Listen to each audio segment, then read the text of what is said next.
नमस्कार विद्यार्थी मित्रांनो, ABK स्मार्ट स्टडी या आपल्या यूट्यूब चॅनलवरती तुम्हा सर्वांचे स्वागत आहे।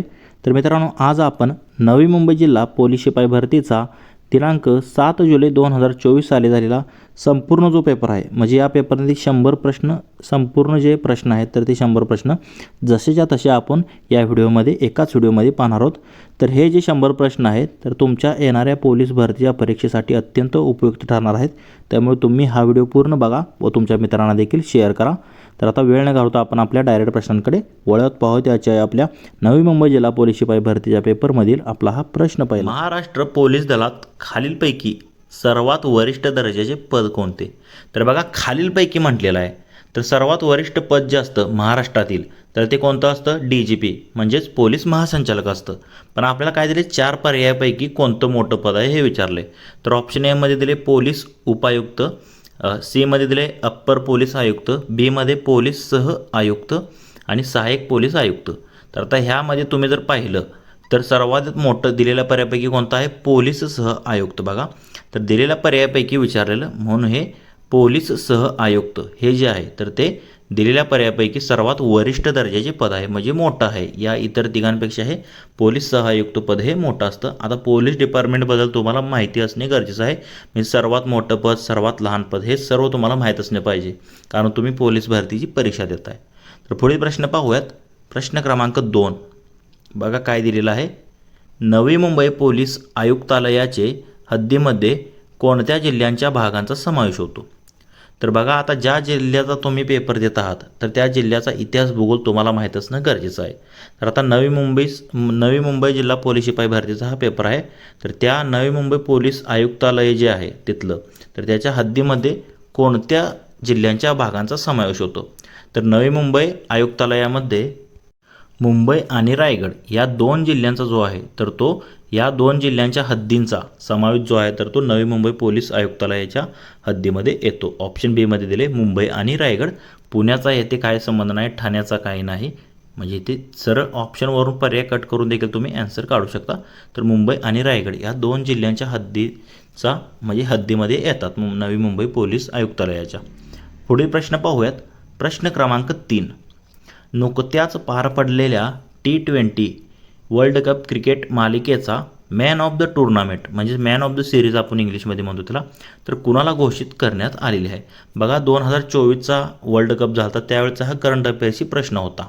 तर त्यावेळी जर तुम्ही पाहिलं तर जसप्रीत बुमराह याने जवळपास 16 विकेट्स घेतलेल्या काहीतरी, तर त्याला जो आहे तर तो मॅन ऑफ द सिरीजचा किताब जो आहे तर तो देण्यात आलेला होता 2024च्या T20 वर्ल्ड कपमध्ये। आणि फायनलची जी मॅन ऑफ द मॅच होती तर ती विराट कोहलीला दिलेली होती। त्याने चांगली अशी एक खेळी केली होती बघा साऊथ आफ्रिकेविरुद्ध। तर जसप्रीत बुमराह जो मॅन ऑफ द सिरीज आणि man of the match Virat Kohli होता। तर सध्याला देखील आता T20 वर्ल्ड कप सुरू आहे बघा। तर कुठं सुरू आहे तर तो आपल्या भारत आणि श्रीलंका या 2 देशांमध्ये सुरू आहे।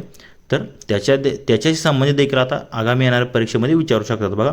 तर वर्ल्ड कप झाल्यानंतर तुम्ही त्या वर्ल्ड कपशी संबंधित महत्त्वाची माहिती जी की म्हणजे एकूण किती संघ सहभागी होते, कोणत्या सहभागामध्ये फायनल झाली किंवा कोणाला man of the match, man of the series मिळाले, हे तुम्ही पाठ करून ठेवा, कारण आगामी येणाऱ्या भरतीमध्ये तुम्हाला असं विचारलं जाऊ शकतं। तर पुढील प्रश्न पाहूयात। प्रश्न क्रमांक 4 बघा काय दिलेलं आहे ते? 2 जुलै 2024 रोजी हाथरस शहरामध्ये आयोजित एका धार्मिक कार्यक्रमात चेंगराचेंगरी होऊन 100पेक्षा जास्त लोकांचा मृत्यू झाला होता। तर हाथरस हे ठिकाण कोणत्या राज्यात आहे? बघा, हे त्यावेळची करंट अफेअरची न्यूज होती बघा।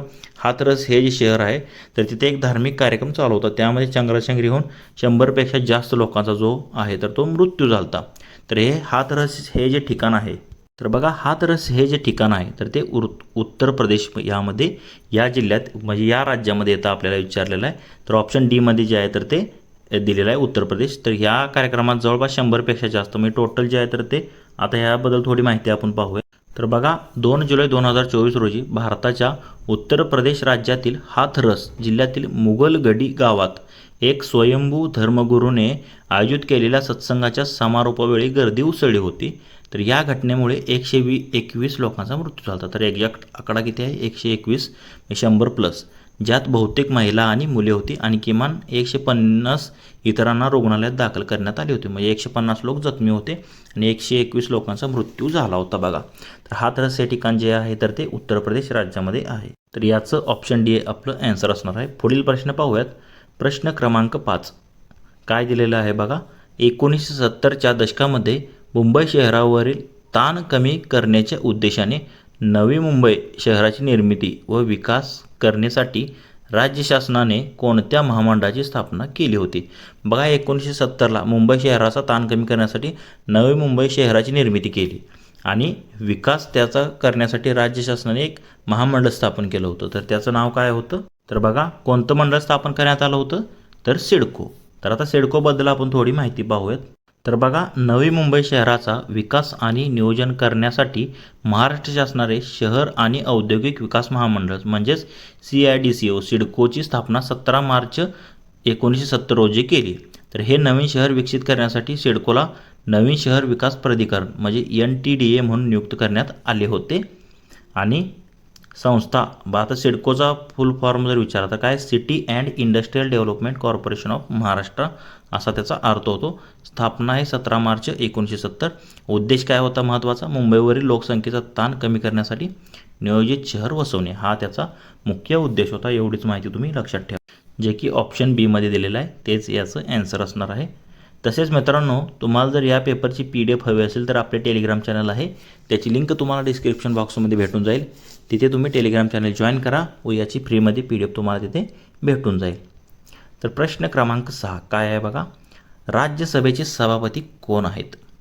तर आता राज्यसभा म्हणजे वरिष्ठ सभागृह. तर आता आपल्या केंद्रामध्ये तुम्ही जर पाहिलं भारताला तर संसदेमध्ये 2 सभागृह आहेत लोकसभा आणि राज्यसभा.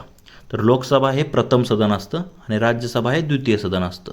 पण लोकसभा हे कनिष्ठ सभागृह मानलं जातं आणि राज्यसभेला काय वरिष्ठ सभागृह म्हणतात. तर वरिष्ठ सभागृह का म्हणतात त्याला तर ते कधीही विसर्जित होत नाही. पण लोकसभा विसर्जित होऊ शकते कारण हे कायमस्वरूपी सभागृह आहे राज्यसभा म्हणून त्याला वरिष्ठ सभागृह म्हटलं जातं.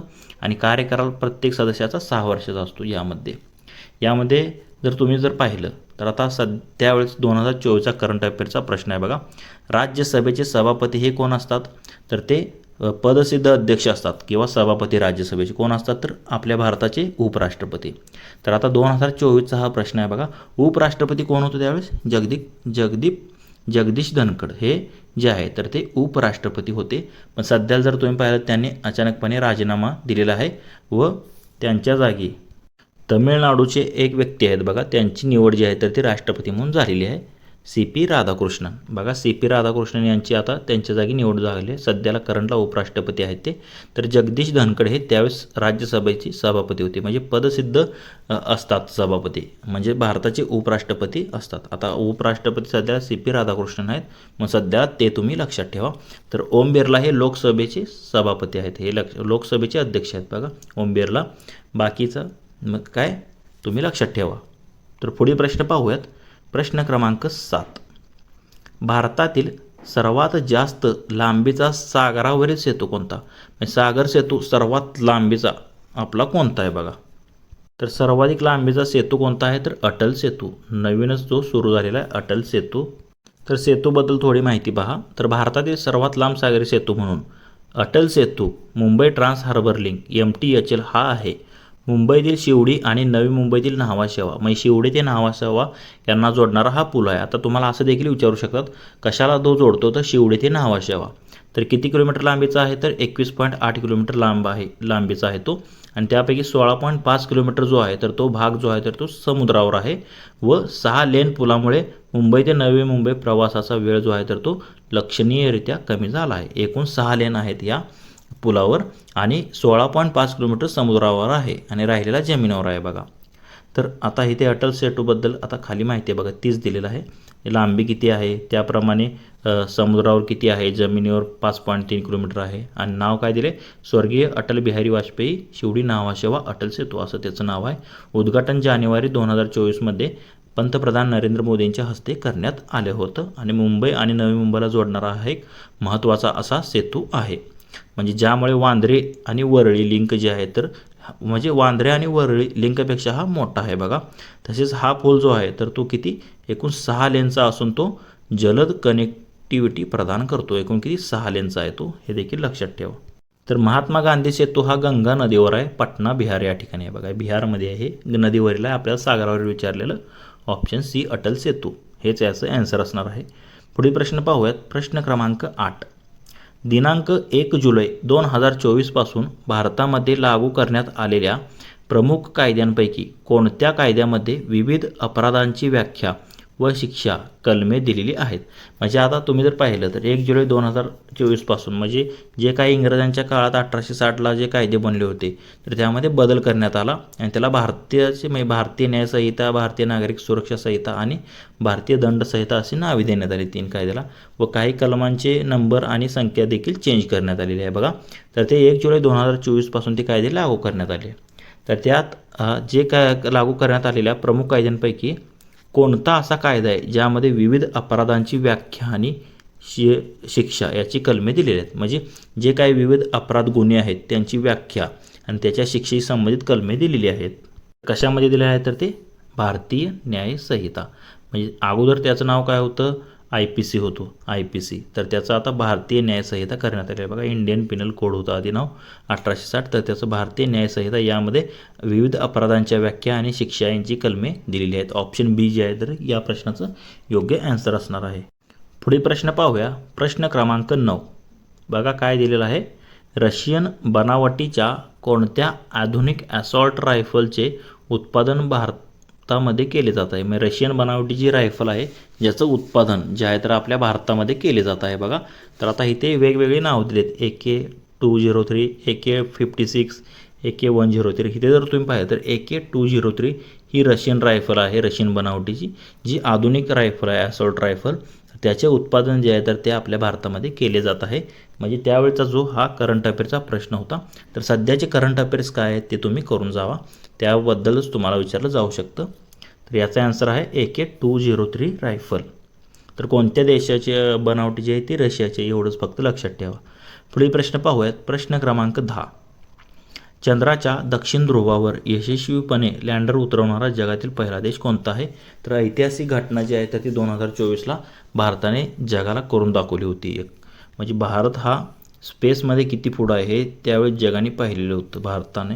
म्हणजे यशस्वीपणे लँडर उतरवणारा दक्षिण ध्रुवावर जिथे काहीही दिसत नाही, म्हणजे जो भाग पृथ्वीवरून आपल्याला दिसतही नाही, तर त्या दक्षिण ध्रुवावर यशस्वीपणे आपल्या भारतानं जे आहे तर ते लँडर उतरलं होतं. त्यावेळेचा हा करंट अफेअरचा प्रश्न होता बघा.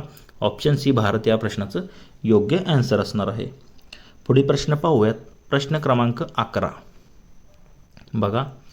नागरिकत्व दुरुस्ती अधिनियमानुसार खालीलपैकी कोणत्या देशातील स्थलांतरितांना भारतीय न मिळण्यासाठी अर्ज करण्याची तरतूद आहे? बघा आता नागरिकत्वासंबंधित हा प्रश्न आहे. जे असे कोणत्या देशातील स्थलांतरित भारतीय आहेत त्यांना म्हणजे भारतीय नागरिकत्व मिळण्यासाठी अर्ज करण्याची तरतूद आहे. कोणत्या देशातील आहेत ते? तर ऑप्शन आहेत अफगाणिस्तान, श्रीलंका, चीन आणि म्यानमार. तर बघा कोणत्या?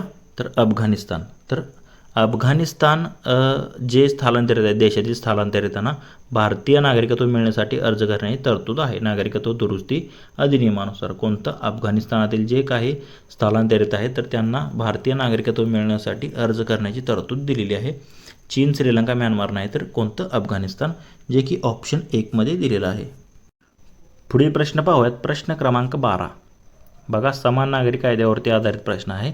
समान नागरी कायदा लागू करणारे देशातील पहिले राज्य कोणते? बघा देशातील पहिले राज्य तर आता स्वातंत्र्यापूर्वी जर म्हणलं तर कोणतं? तर ते गोवा होतं समान नागरी कायदा लागू करणारे. पण इथं काय म्हटलं आहे? स्वातंत्र्यानंतर म्हणजे समान नागरी कायदा करणारे देशातील आपले पहिले राज्य जे आहे तर ते कोणतं ठरलेलं आहे? तर ते उत्तराखंड ठरलेलं आहे बघा.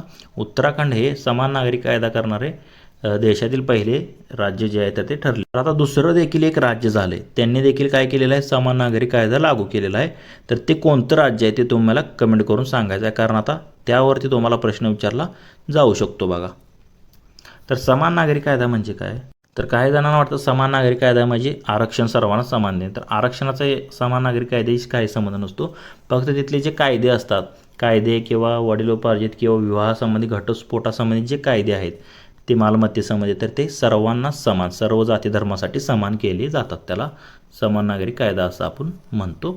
तर ते पहिलं उत्तराखंड आहे. दुसरं कोणतं झालेलं आहे ते तुम्हाला कमेंट करून सांगायचं आहे. पुढे प्रश्न पाहूयात. प्रश्न क्रमांक 13. बघा काय दिलेलं आहे. भारतीय अंतराळवीरांना अंतराळात घेऊन जाण्यासाठी इस्रोद्वारे कोणती मोहीम राबवण्यात आली होती? म्हणजे आता इस्रोद्वारे आपलं जे ISRO Indian space research organisation आहे, तर त्यांनी भारतीय अंतराळवीरांना अंतराळात घेऊन जाण्यासाठी एक मोहीम राबवण्यात म्हणजे येणार आहे. बघा अजून तर राबवली नाही. ती मोहीम जी आहे तर ती चर्चेत होती. बघा तिचं नाव काय होतं? गगनयान. म्हणजे ज्याद्वारे इस्रोद्वारे जे आहे तर त्या अंतराळवीरांना म्हणजे स्पेसमध्ये पाठवण्यात येणार होतं. कोणत्या मोहिमेद्वारे? तर गगनयान मोहिमेद्वारे. पुढे प्रश्न पाहूयात. प्रश्न क्रमांक 14. बघा सौर ऊर्जा निर्मितीमध्ये भारताचा जगात कितवा क्रमांक आहे? तर आता विविध उत्पादनामध्ये भारताचे जागतिक स्तरावरील रँक तुम्हाला माहीत असणे गरजेचं आहे. जसे की साखर उत्पादनात कितवा आहे किंवा चहा उत्पादनात कितवा आहे, दूध उत्पादनात कितवा आहे. तर आता इथे आपल्याला काय विचारलेलं आहे? सौर ऊर्जा निर्मितीमध्ये विचारलेलं आहे. बघा तर सौर ऊर्जा निर्मितीमध्ये भारत जो आहे तर तो तिसरा देश आहे. बघा सौर ऊर्जा निर्मितीमध्ये भारत जगात कितवा क्रमांक आहे? तिसरा क्रमांक आहे. तर पहिल्या आणि दुसऱ्या क्रमांकावर जर पाहिलं तर 1 नंबरला येतो चीन, 2 नंबरला अमेरिका. बघा 1 नंबर चीन, 2 नंबर अमेरिका आणि तिसरा जो आहे तर तो आपला भारत आहे. हे देखील लक्षात ठेवा. पुढे प्रश्न पाहूयात. प्रश्न क्रमांक 15. कोणत्या शस्त्राला महाराष्ट्राचे राज्य शस्त्र म्हणून जाहीर करण्यात आले आहे? बघा त्यावेळचा करंट अफेअर प्रश्न होता. तर आपले जे दांडपट्टा म्हणतो ज्याला आपण, जो की छत्रपती शिवाजी महाराजांच्या काळात मावळ्यांनी ज्यावरती अनेक लढाया जिंकल्या होत्या त्या दांडपट्ट्यावरती, तर त्या शस्त्राला महाराष्ट्राचे राज्य शस्त्र म्हणून घोषित करण्यात आलेलं आहे. कशाला? दांडपट्ट्याला. तर बघा छत्रपती शिवाजी महाराजांच्या 350व्या जयंतीचे म्हणजे जन्मोत्सवाचे औचित्य साधून 19 फेब्रुवारी 2024ला माननीय मुख्यमंत्री एकनाथजी शिंदे यांनी जे आहे तर ते दांडपट्टा हे आपले राज्यशस्त्र म्हणून जे आहे तर ते घोषित केलं होतं 19 फेब्रुवारी 2024ला. ऑप्शन बी मध्ये दिलेलं आहे. तेच आपलं या प्रश्नाचं योग्य ॲन्सर असणार आहे. पुढील प्रश्न पाहूयात. प्रश्न क्रमांक 16. तर काय दिलेलं आहे बघा. अखिल भारतीय मराठी साहित्य संमेलनावरती आधारित प्रश्न आहे. बघा तर 97वे अखिल भारतीय मराठी साहित्य संमेलन कोठे पार पडले? तर 97 विचारलेलं आहे. तर ते जे आहे तर ते अमळनेर. तर अमळनेर या ठिकाणी जे आहे तर ते पार पडलेलं होतं 2024चं. 2025चं कुठं झालं? 98. तर ते दिल्लीला झालं. आणि आत्ताच नुकतंच जर फेब्रुवारीमध्ये तुम्ही जर पाहिलं तर ते 99 अखिल भारतीय साहित्य संमेलन जे आपल्या सातारा जिल्ह्यामध्ये झालं होतं. बघा तर त्याचे अध्यक्ष कोण होते ते तुम्हाला कमेंट करून सांगायचं आहे. तर सध्याच्या करंट अफेअर्सनुसार तुम्हाला त्यावरती साहित्य संमेलनावरती आधारित प्रश्न विचारला जाऊ शकतो. बघा तर हे अमळनेरला झालं होतं आणि सध्याचं झालं आहे सातारला. पुढील प्रश्न पाहूयात. प्रश्न क्रमांक 17. बघा 96वा अकॅडमी म्हणजे ऑस्कर पुरस्कार त्याच्याशी संबंधित प्रश्न आहे. बघा तर 96व्या ऑस्कर पुरस्कार सोहळ्यादरम्यान कोणत्या चित्रपटास सर्वोत्कृष्ट चित्रपट पुरस्कार प्रदान करण्यात आला? तर 96वा ऑस्कर पुरस्कार 2024चा जो होता तर त्यामध्ये ओपनहायमर या चित्रपटाला जे आहे तर ते म्हणजे सर्वोत्कृष्ट चित्रपट म्हणून पुरस्कार मिळालेला होता. तर तुम्ही सध्याचे 98वे अकॅडमी म्हणजे 2026चे जे काय अवॉर्ड आहे चित्रपटाचे ते तुम्ही करून जा. कारण हे त्यावेळचं मग करंट अफेअर प्रश्न होता त्यावेळचा. तर सध्याचे करंट अफेअरचे पुरस्कार कोणकोणते आहेत ते तुम्ही करून जावा. विविध क्रीडा क्षेत्रातील आहेत किंवा आपले जे महत्त्वाचे पद्म पुरस्कार आहेत तर ते किती जणांना दिले, महाराष्ट्रातील कोणत्या व्यक्ती आहेत, कोणाला कोणता पुरस्कार दिला, हे तुम्ही सध्याचं करून जावं. कारण आता तुम्हाला सध्याला म्हणजे कॉम्पिटिशन टफ आहे तर खूप डिटेलमध्ये आता विचारत आहेत तुम्ही जर पाहिलं तर. पुढील प्रश्न पाहूयात. प्रश्न क्रमांक 18. बघा काय दिलेलं आहे इथे. खालीलपैकी कोणता भारतीय नागरिकाचा मूलभूत हक्क नाही? म्हणजे भारतीय नागरिकाचा मूलभूत हक्क नाही असं दिलेलं आहे. बघा ऑप्शन 1 मध्ये दिला आहे मालमत्तेचा हक्क, ऑप्शन बी मध्ये दिला आहे घटनात्मक उपाययोजनेचा हक्क, हे 32 मध्ये आहे. हा तर सर्व भारतीय नागरिकांना आहे. त्याप्रमाणे समतेचा हक्क सर्वांना आहे, कलम 14 ते 18 मध्ये दिले आहेत. शोषणाविरोधाचा हक्क आहे 23-24 मध्ये. हे 3 हक्क आहेत. पण मालमत्तेचा हक्क मूलभूत हक्क नाही तर तो कायदेशीर हक्क आहे. बघा मूलभूत हक्क म्हणून त्याची मान्यता काढण्यात आलेली होती. सध्या भाग 12 मध्ये कलम 300A मध्ये त्याचा समाविष्ट करण्यात आलेला आहे. बघा तर मूलभूत हक्क नाही 44व्या घटनादुरुस्तीने तो काढून टाकण्यात आलेला होता. मालमत्तेचा हक्क हा मूलभूत हक्क नाही, तर तो कायदेशीर हक्क आता फक्त राहिलेला आहे. ऑप्शन एमध्ये दिले तेच आपलं या प्रश्नाचं योग्य आन्सर असणार आहे. पुढील प्रश्न पाहूयात. प्रश्न क्रमांक 19. महाराष्ट्रातील पंचायत राज व्यवस्था किती स्तरीय आहे? म्हणजे 1 स्तरीय, 2 स्तरीय की 3 स्तरीय? तर 1 मे 1960ला आपल्या महाराष्ट्राची निर्मिती झाली. तेव्हा वसंतराव नाईक यांच्या अध्यक्षतेखाली एक समिती नेमण्यात आली होती पंचायत राज म्हणजे याच्याशी सुधारणा करण्यासाठी, म्हणजे लागू करण्यासाठी. तर त्यांनी जिल्हा परिषद व पंचायत समिती अधिनियम आणला व त्यानुसार जर पाहिलं तर 1962 साली जी आहे तर ती त्रिस्तरीय पंचायत समिती जी आहे तर ती 1 मे 1962 पासून जी महाराष्ट्राने स्वीकारली होती. तर ऑप्शन बीमध्ये दिले. म्हणजे 3 स्तरीय म्हणजे काय? गाव पातळीवर ग्रामपंचायत, गट पातळीवर पंचायत समिती आणि जिल्हा स्तरावर जिल्हा परिषद असे 3 स्तर जे आहे तर ते आपल्या महाराष्ट्रात आहेत बघा. म्हणजे 3 स्तरीय आपल्या महाराष्ट्राने स्वीकारलेली आहे. ऑप्शन बीमध्ये दिले तेच या प्रश्नाचं योग्य उत्तर असेल. पुढील प्रश्न पाहूयात. प्रश्न क्रमांक 20. पोलीस पाटील यांची नेमणूक कोण करतात? तर आता हा साधा सोपा प्रश्न बघा. पोलीस पाटील किंवा जर तुम्ही पाहिलं तर यांची जी नेमणूक जी आहे म्हणजे नियुक्ती जी आहे तर ते कोण करतं? ते प्रांत अधिकारी किंवा त्यांना आपण उपविभागीय अधिकारी म्हणतो बघा. उपविभागीय दंडाधिकारी किंवा त्यांना प्रांत अधिकारी किंवा उपजिल्हाधिकारी ज्यांना आपण म्हणतो, तर ते जे आहे तर ते पोलीस पाटील यांची नेमणूक करतात. तर पुढील प्रश्न पाहूयात. प्रश्न क्रमांक 21. पुणे ते मुंबई मार्गादरम्यान कोणता घाट आहे? तर आता आपल्या पश्चिम महाराष्ट्रात जर तुम्ही पाहिलं तर महत्त्वाचे असे म्हणजे सह्याद्री पर्वतरांगामुळे महत्त्वाचे जे काही घाट आहेत तर ते तुम्ही पाठच करून जा बघा. पुणे ते मुंबई दरम्यान तुम्ही जर पाहिलं तर कोणता घाट आहे? तर तो कोणता घाट आहे? तर तो बोरघाट आहे. म्हणजे बोरघाट पुणे मुंबई दरम्यान आहे. कसारा घाट पुणे नाशिक दरम्यान आहे. खंबाटकी पुणे सातारा आहे. फोंडा घाट जो आहे तर तो पणजी कोल्हापूर पणजी दरम्यान जर फोंडा घाट आहे इकडं म्हणजे कोकण साईडला येतो, दक्षिण कोकण. तर इथे जर तुम्ही पाहिलं तर आपल्याला पुणे ते मुंबई विचारलेला तर तो कोणता? बोरघाट आहे, हे तुम्ही लक्षात ठेवा. तर आंबा घाट कोणकोणत्या म्हणजे जिल्ह्यादरम्यान हे तुम्हाला कमेंट करून सांगायचं आहे. पुढील प्रश्न पाहूयात. प्रश्न क्रमांक 22. खालीलपैकी कोणते बहुहंगामी पीक आहे? बहुहंगामी म्हणजे काय? म्हणजे कोणत्याही हंगाम म्हणजे 2-3 हंगामामध्ये हे पीक जे आहे तर ते चांगलं येतं किंवा ते घेतलं जातं बघा. तर आता इथे जर तुम्ही पाहिलं तर गहू हे रब्बी हंगामामध्ये घेतलं जातं, तर हे तर ऑप्शन कट होईल. तांदूळ हे खरीप हंगामामध्ये घेतलं जातं म्हणजे जास्त पावसाच्या वेळेस. तर तूर हे देखील जे आहे तर ते म्हणजे बहुहंगामी पीक नाही. पण सूर्यफूल जर तुम्ही पाहिलं तर हे बहुहंगामी म्हणजे खरीप किंवा जर तुम्ही पाहिलं रब्बी दोन्ही हंगामात जे आहे तर ते पीक घेतलं जाऊ शकतं. कोणतं? सूर्यफूल. म्हणून या प्रश्नाचं योग्य आन्सर काय असणार आहे? तर सूर्यफूल हे बहुहंगामी पीक आहे असं आपण म्हणू शकतो. ऑप्शन सीमध्ये दिले तेच या प्रश्नाचं योग्य आन्सर असणार आहे. पुढे प्रश्न पाहूयात. प्रश्न क्रमांक 23. मुंबईचा सिंह हे टोपण नाव कोणास देण्यात आले होते? तर बघा मुंबईसाठी महत्त्वाचे योगदान दिलेली व्यक्ती खाली दिली आहेत बघा. जगन्नाथ शंकर शेठ आहेत, त्यांनाच नाना शंकर शेठ म्हणतो आपण. दादाभाई नौरोजी आहेत, फिरोजशाह मेहता आहेत आणि लोकमान्य टिळक आहेत. तर लोकमान्य टिळकाला बाळ गंगाधर टिळक म्हणतात, तर ते तर ऑप्शन कट होईल. दादाभाई नौरोजी यांना पितामह म्हणतात, हे देखील कट झालं. जगन्नाथ शंकर शेठ यांना मुरकुटे म्हणतात, तर हे देखील कट झालं. पण फिरोजशाह मेहता यांना काय म्हटलं जातं? मुंबईचा सिंह हे टोपण नाव कोणाला दिलं होतं? फिरोजशाह मेहता यांना दिलेलं होतं बघा. मुंबईचा सिंह म्हणून ते ओळखले जात होते. कोण? फिरोजशाह मेहता.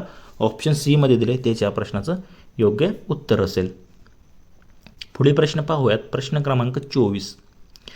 खालीलपैकी विषाणूमुळे होणारा रोग कोणता?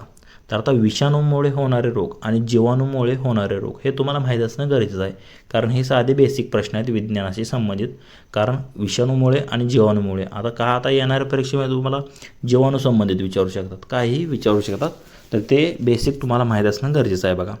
तर आता विषाणू इथे जर तुम्ही पाहिलं घटसर्प, विषमज्वर, गोवर आणि क्षयरोग मध्ये जर तुम्ही पाहिलं तर गोवर जो की त्याचा आता सध्याला निर्मूलन झालेला आहे बघा. गोवर जो आहे तर तो विषाणूजन्य होणारा म्हणजे विषाणूमुळे होणारा रोग आहे.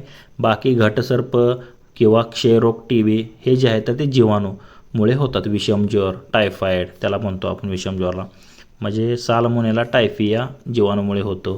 क्षयरोग कशामुळे होतो? मायक्रोबॅक्टेरियल ट्युबरक्युलोसिस या जीवाणूमुळे. आणि घटसर्प हे देखील जीवाणूमुळे होतो. म्हणजे हे जीवाणूमुळे होणार आहेत.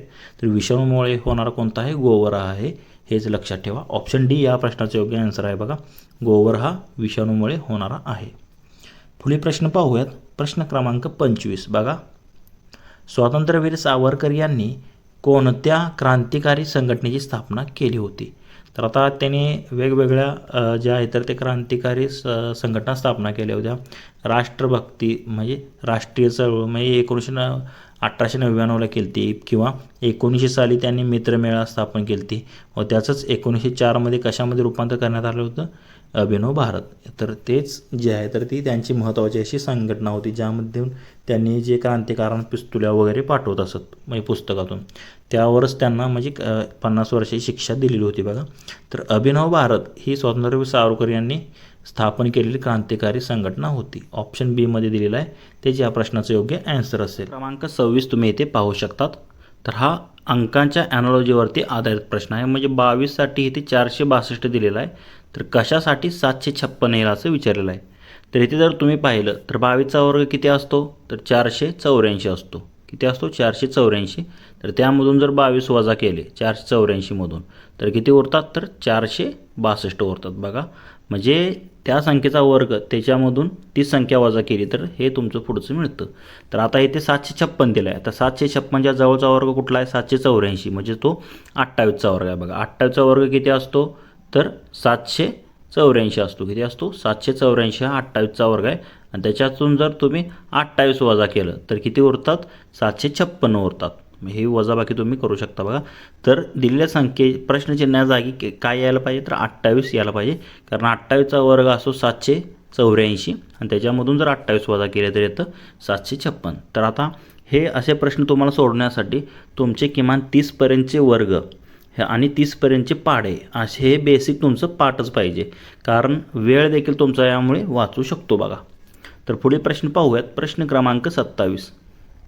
तर इथे अक्षरांची म्हणजे आता इथे दिलेली आहे मालिका. तर TXसाठी प्रश्नचिन्ह आहे, तर KQसाठी QM, म्हणजे ह्यांचा जसा संबंध आहे तसा ह्याचा कशाशी असेल हे आपल्याला काढायचं आहे.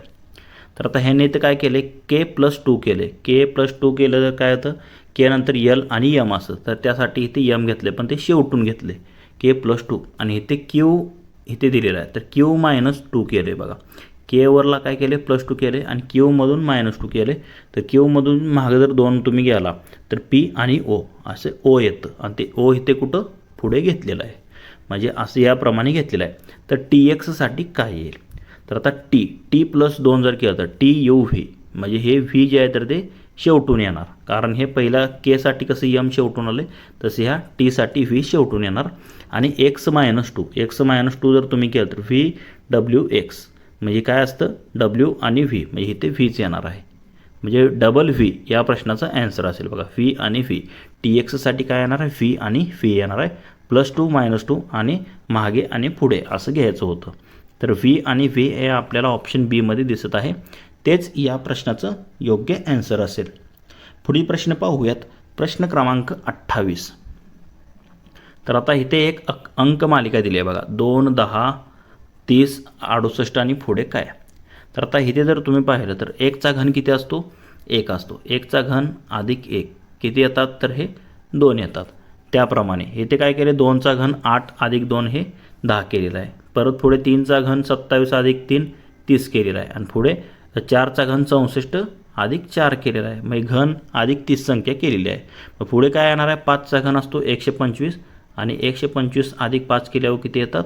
130. म्हणजे पुढे काय यायला पाहिजे? 130 ही संख्या यायला पाहिजे, म्हणजे घन अधिक 30 संख्या याप्रमाणे ही अंकमालिका सुरू आहे. प्रश्नचिन्ह या जागी 130 येणार आहे. पुढील प्रश्न पाहूया. तर इथे आता डायग्रॅमवरती आधारित तुम्हाला प्रश्न आहे बघा. तर इथे प्रश्नचिन्हाच्या जागी कोणती डायग्रॅम हे विचारलेलं आहे. तर इथे जर तुम्ही पाहिलं तर वर्तुळामध्ये 5 समान भाग आहेत. म्हणजे पहिल्यांदा वर्तुळामध्ये 5, चौकोनामध्ये जर पाहिलं तर 4 समान भाग केलेत, त्रिकोणामध्ये 3 केलेत, म्हणजे एक एक भाग कमी होत चालला. इथे 5 भाग आहेत, त्याप्रमाणे इथे 4 आहेत आणि इथे 3 झालेत. तर इथे किती भाग पाहिजेत? 2च भाग पाहिजेत. 2 समान भाग कशामध्ये दिसत आहेत तुम्हाला? तर इथे तुम्ही पाहू शकता ऑप्शन बी मध्येच दिसत आहे. तर 2 समान भाग आहेत हे, म्हणजे समान भाग बाकीचे जर पर्याय पाहिजे तर हे समान आहे का नाही? तर सीमध्ये समान दिले नाही, 2 भाग दिलेत पण समान नाहीत ते. इथे 4 दिलेत, 4 येणार आहेत कारण भाग एकेकानं कमी व्हायला 2 भाग पाहिजे होते. इथे डीमध्ये देखील 4 भाग दिलेत, म्हणजे ऑप्शन 2 जे आहे बीमध्ये दिले तेच या प्रश्नाचं योग्य ॲन्सर असणार आहे. भागांची संख्या एकेकाने कमी होत गेलेली आहे. तसंच मित्रांनो, तुम्हाला जर या पेपरची PDF हवी असेल तर आपले टेलिग्राम चॅनलसुद्धा आहे, त्याची लिंक तुम्हाला डिस्क्रिप्शनमध्ये भेटून जाईल. तिथे तुम्ही टेलिग्राम चॅनल जॉईन करा व याची फ्रीमध्ये PDF देखील तुम्ही मिळवू शकता. तर आता पुढील प्रश्न आहे प्रश्न क्रमांक 30. तर इथे देखील आपल्याला म्हणजे ऑब्झर्वेशनवर हा प्रश्न सोडवायचा आहे. बघा, याप्रमाणे हे अंक गेले तर इथे प्रश्नचिन्हाच्या जागी काय येईल ते आपल्याला शोधायचं आहे. तर आता इथे जर तुम्ही ह्या आकृतीवरून हे दुसरी 2 नंबरची जर निरीक्षण केलं तर बघा, इथे खाली गुणाकार चिन्ह आहे, त्या जागी वजा आले. म्हणजे हे वजा इकडे होतं तर ते कुठं आले, खाली आलेलं आहे. म्हणजे हे जे आहे तर ते घड्याळ जर तुम्ही पाहिलं त्याप्रमाणे इथे भागिले चिन्ह होतं हे वर गेले. म्हणजे हे कसे फिरत आहे, अँटी क्लॉकवाईज हे फिरत आहेत सगळ्याकडे. त्याप्रमाणे आता इथे सुद्धा आपल्याला ह्या आकृतीवरूनच पुढची आकृती येणार आहे बघा. तर हे अधिक इथे आहे बघा. तर आता इथे आपण काढूया डायग्राम कशी येते. तर हे अशी डायग्राम आहे. तर अधिकच्या जागी हे भागिले जे तर ते इथे खाली येणार भागिले. त्यानंतर हे जे अधिक आहे तर ते वजा या जागी जाणार, म्हणजे इथे अधिक येणार. त्याप्रमाणे हे वजा हे ह्या गुणोलेच्या जागी जाईल, म्हणजे इथे वजा येणार. आणि हे गुणोले आहे तर ते भागिलेच्या जागी जाईल, म्हणजे इथे गुणोले येणार. म्हणजे भागिले अधिक वजा गुणोले हे कशामध्ये दिसते तुम्हाला, तर इथे जर तुम्ही पाहिलं तर ऑप्शन बीमध्ये दिसते बघा. तेच या प्रश्नाचं योग्य ॲन्सर असणार आहे. म्हणजे प्रश्नचिन्हा जागी येणारी आकृती तुम्हाला ऑप्शन बीमध्ये दिलेली आहे, दिसत आहे. तेच या प्रश्नाचं ॲन्सर असेल. पुढील प्रश्न पाहूया. प्रश्न क्रमांक 31. बघा काय दिलेलं आहे इथे, खालील संख्या मालिकेतील विसंगत संख्या ओळखा. तर इथे देखील संख्या मालिका दिलेली आहे. 13, 16, 22, 26, 38, 62, 76 आणि 102. तर आता इथे डिफरन्स आपण पाहूया. बघा 13 आणि 16 यामध्ये 3चा फरक आहे. त्याप्रमाणे 16 आणि 22 यामध्ये 6चा फरक आहे. 22 आणि 26 यामध्ये कितीचा फरक आहे, 4चा फरक आहे. त्याप्रमाणे 26 आणि 38 यामध्ये कितीचा फरक आहे, तर 12चा फरक आहे. त्यानंतर 38 आणि 62 यामध्ये कितीचा फरक आहे, तर 24चा फरक आहे. त्याप्रमाणे 62 आणि 76 म्हणजे इथे कितीचा फरक यायला पाहिजे आपल्याला. इथे जर तुम्ही पाहिलं तर बघा इथे 3च्या दुप्पटनं फरक आहे. त्याप्रमाणे इथे 12च्या दुप्पट फरक आहे. आणि इथे जर तुम्ही पाहिलं तर 12च्या दुप्पट 24. आणि इथे परत जर फरक जर आपण म्हणजे फरक म्हणजे 3च्या दुप्पट 6, परत 4च्या तिप्पट 12 म्हणजे गुणोले 2 गुणोले 3. फरकामध्ये परत गुणाकार आहे. परत इथे 12 2 24, परत इथे गुणोले 2 आणि परत गुणोले 3. मग इथे जर तुम्ही पाहिलं तर आता 62 अधिक इथे म्हणजे 24 2चाच फरक यायला पाहिजे. 62 आणि पुढची येणारी संख्या, तर इथे 62 आणि 76मध्ये इथे जर तुम्ही पाहिला फरक किती दिला आहे, त्यांनी 14 दिलेला आहे. पण फरक किती पाहिजे होता, इथे 24चा फरक पाहिजे होता. कारण तिथे 76च्या जागी किती यायला पाहिजे होतं, 86 ही संख्या यायला पाहिजे होती. म्हणजे 76 अंक हा आपल्याला चुकीचा दिला आहे बघा. 76 अंक चुकीचा दिला आहे. तिथे किती यायला पाहिजे, 86 संख्या यायला पाहिजे होती. म्हणून तेच आपल्या या प्रश्नाचं ॲन्सर असणार आहे. तर इथे विसंगत संख्या आपल्याला ओळखायची होती, तर ती कोणती असणार आहे, तर ती 76 असेल. ऑप्शन सीमध्ये दिलेलं आहे, तेच या प्रश्नाचं ॲन्सर असणार आहे. तर बघा काय दिलेलं आहे, एका सांकेतिक भाषेत 2 गुणुले 1 बरोबर 462, 1 गुणुले 5 बरोबर 240, 1 गुणुले 0 बरोबर 110, तर 2 गुणुले 5 बरोबर किती असेल. तर आता इथे 2 गुणुले 1 म्हणजे आता 2 आणि 1 इथे किती आहे, 21 ही संख्या तयार होते बघा. 21चा जर वर्ग केला तर तो किती असतो, 441 असतो. त्या 441मध्ये परत तुम्ही 21 जर मिसळलं तर किती येतं, 462. म्हणजे याप्रमाणे ही ॲनॉलॉजी दिलेली आहे बघा. तर आता इथे 1 आणि 5 म्हणजे 15, 15चा वर्ग असतो 225, 225 आणि 15 240. परत इथे 1 आणि 0 म्हणजे 10चा वर्ग 100 अधिक 10 110. पुढे 25 आहे, 2 गुणिले 5 म्हणजे 25, 25चा वर्ग 625, 625 आणि 25 650. म्हणजे पुढे काय यायला पाहिजे, 650 यायला पाहिजे बघा. 650 कशामध्ये दिसते तुम्हाला, ऑप्शन बीमध्ये दिसत आहे. तेच या प्रश्नाचं योग्य ॲन्सर असणार आहे. पुढील प्रश्न पाहूयात. प्रश्न क्रमांक 34. तर बघा आता हा कोडिंगवरती म्हणजे ह्याच्यावरती आधारित प्रश्न आहे हा. COATसाठी हे 3, 15, 120 म्हणजे हे अंक घेतलेले आहेत.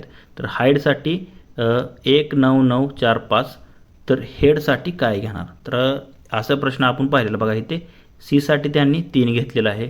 ओ किती नंबरला असतं, ओसाठी त्यांनी 15 घेतलेलं आहे. ए 1 नंबरला असतं, एसाठी 1 घेतलेलं आहे. आणि टी 20 नंबरला असतं, त्यासाठी 20 घेतलेलं आहे. त्याप्रमाणे एच असतं किती,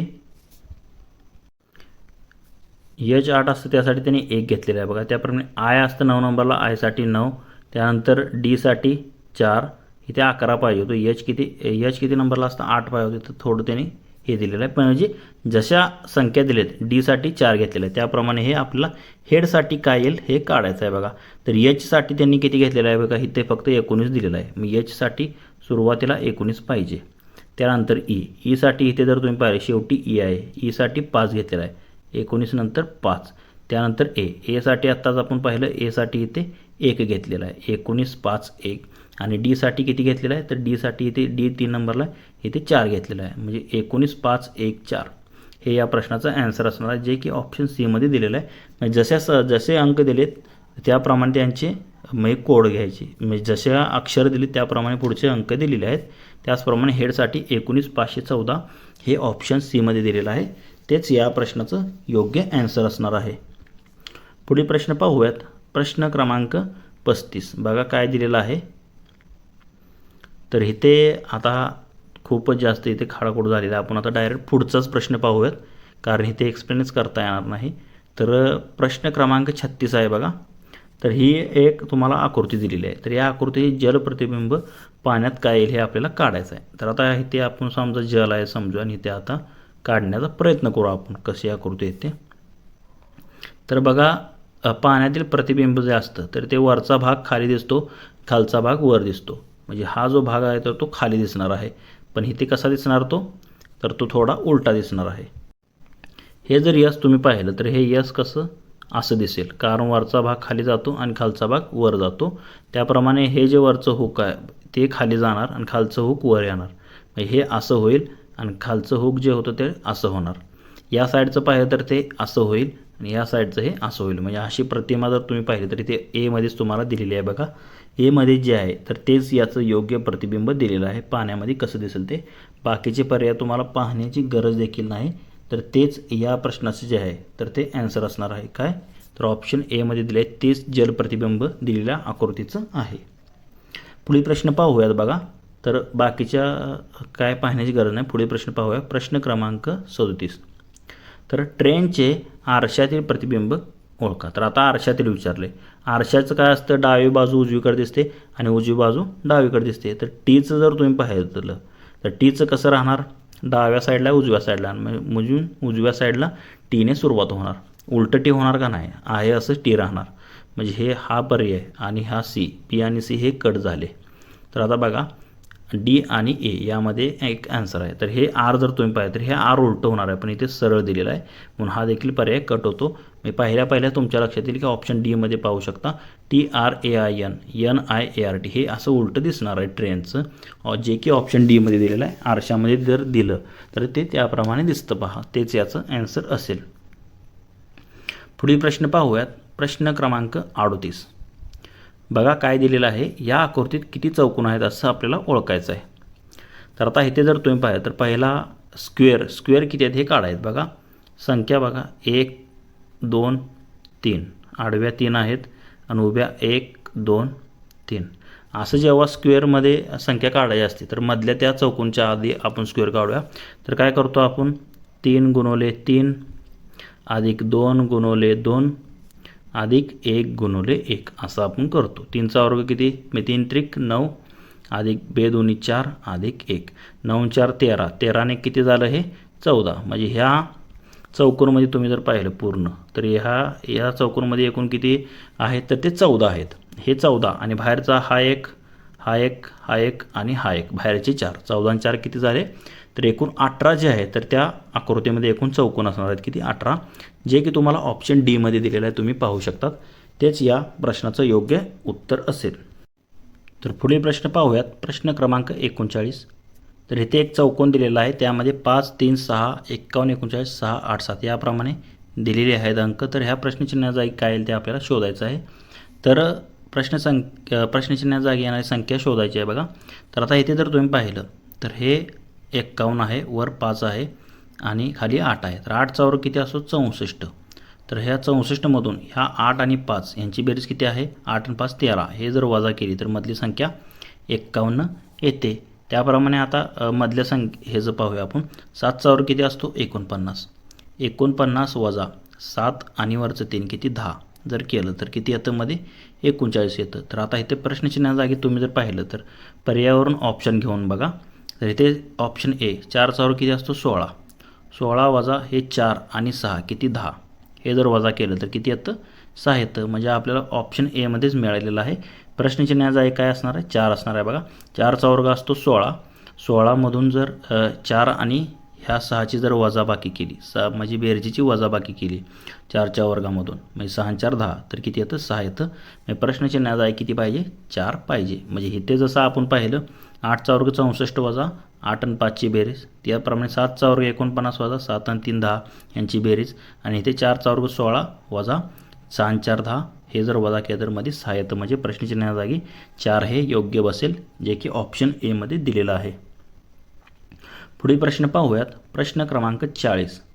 खालील गटातील विसंगत शब्द ओळखा. तर बघा इथे गट काय दिलेला आहे? तर टी व्ही, मोबाईल, इंटरनेट आणि ईमेल. ह्यामध्ये सर्वात जर तुम्ही पाहिलं तर टी व्ही हा वेगळा दिसतो इतर तिन्हींपेक्षा. जर तुम्ही पाहिलं हे आधुनिक आहेत सगळे, इंटरनेट, मोबाईल, ईमेल. पण हे टी व्ही ह्या गटामध्ये जर पाहिलं, चारीचं कम्पॅरिझन केलं तर टी व्ही यामध्ये बसत नाही. बाकी मोबाईल, ईमेल, इंटरनेट हे एका गटात आपण घेऊ शकतो यांना, पण टी व्ही यामध्ये येणार नाही. ऑप्शन एमध्ये दिलेलं आहे तेच या प्रश्नाचं आपलं योग्य उत्तर असेल. तर पुढे प्रश्न आहे प्रश्न क्रमांक 41. प्रश्नचिन्हाच्या जागी येणारी संख्या ओळखा. तर इथे जर तुम्ही पाहिलं त्रिकोणामध्ये एक संख्या लिहिली आहे आणि बाहेर अंक लिहिलेले आहेत ABC इंग्लिश. त्याप्रमाणे इथे CED लिहिलेलं आहे आणि मध्ये 50 लिहिलेलं आहे. तर EGF आणि मध्ये प्रश्नचिन्हा जागी काय येईल हे आपल्याला शोधायचं आहे. तर आता इथे जर तुम्ही ह्या शब्दांच्या जागी त्यांच्या क्रमाने जर अंक ठेवले, एक नंबरला असतं, B 2 नंबरला असतं, C 3 नंबरला असतं. तर आता ह्या तिघांचे जर वर्ग केले, बघा 3चा वर्ग किती असतो? 9, अधिक 2चा वर्ग किती असतो? 4, अधिक 1चा वर्ग किती असतो? 1. 9 4 13ने किती आलं? 14, जे की मध्ये लिहिलेलं आहे. त्याप्रमाणे दुसऱ्याचं येतं का आपण ते पाहूया. बघा C 3 नंबरला असतं, D 4 नंबरला आणि E 5 नंबरला. तर आता 3चा वर्ग किती आहे? 9, अधिक 4चा वर्ग 16, अधिक 5चा वर्ग 25. तर यांची जर बेरीज केली 16 9 25 आणि 25 किती येते? 50. म्हणजे दिलेलं जे आहे तर ते आपलं योग्य आहे. याप्रमाणेच ही मालिका सुरू होते. तर आता शेवटचं काय आहे? EFG ह्याप्रमाणे दिलेलं आहे. E आहे 5 नंबरला, F आहे 6 आणि G आहे 7 नंबरला. तर 5चा वर्ग असतो 25, अधिक 6चा वर्ग आहे 36, अधिक 7चा वर्ग आहे 49. आता ह्या सर्वांची जर बेरीज केली 49, 36 आणि 25, तर ती किती येते? 110 येते. किती येते बघा? तिघांची बेरीज 110 येते. तर 110 कशामध्ये दिलेला आहे? आपल्याला ऑप्शन डी मध्ये दिलेला आहे. तेच या प्रश्नचिन्हाच्या जागी येणार आहे. किती? 110. पुढील प्रश्न पाहूयात. प्रश्न क्रमांक 42. खालील वर्णमालेतील रिकाम्या जागी बसणारा योग्य पर्याय ओळखा. तर आता इथे वर्णमाला दिलेली आहे बघा. AB.CB.A.C.BAAB याप्रमाणे ही वर्णमालिका दिलेली आहे.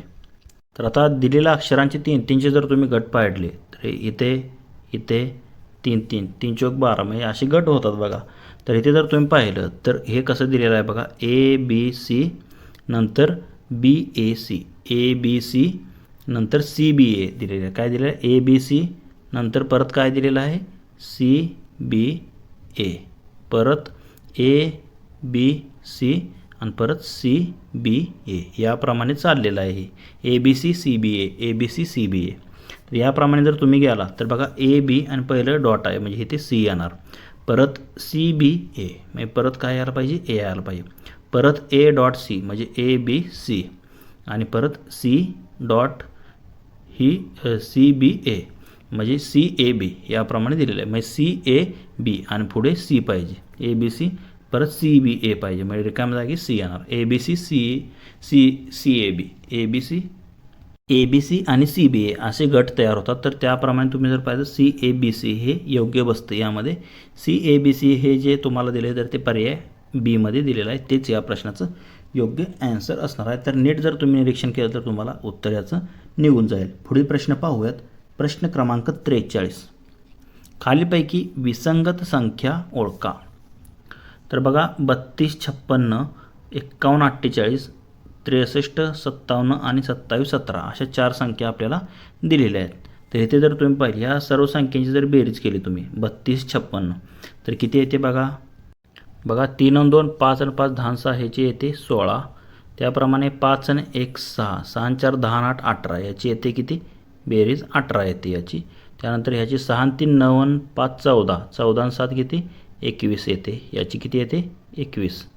तर हे 21 आलं. आणि 27 17 याची जर तुम्ही पाहिले 7 आणि 2 9 9 आणि 7 16 आणि 1 17 याची येते 17. तर इथे जर तुम्ही पाहिलं तर 16 18 आणि 21 या कशा आहेत तर संयुक्त संख्या म्हणजे भाग जातो या संख्यांना. पण 17ला मूळ संख्या त्यामुळे भाग जात नाही. म्हणजे दिलेल्या पर्यावरण जर तुम्ही ऑब्झर्वेशन करून बेरीज करून जर काढलं तर हे यांची बेरीज ही मूळ संख्या येते. म्हणून इतर तिघं जे आहेत ते संयुक्त येतात. म्हणून या प्रश्नाचं योग्य आन्सर काय असणार आहे तर 27 17. तर पुढील प्रश्न आहे प्रश्न क्रमांक 44.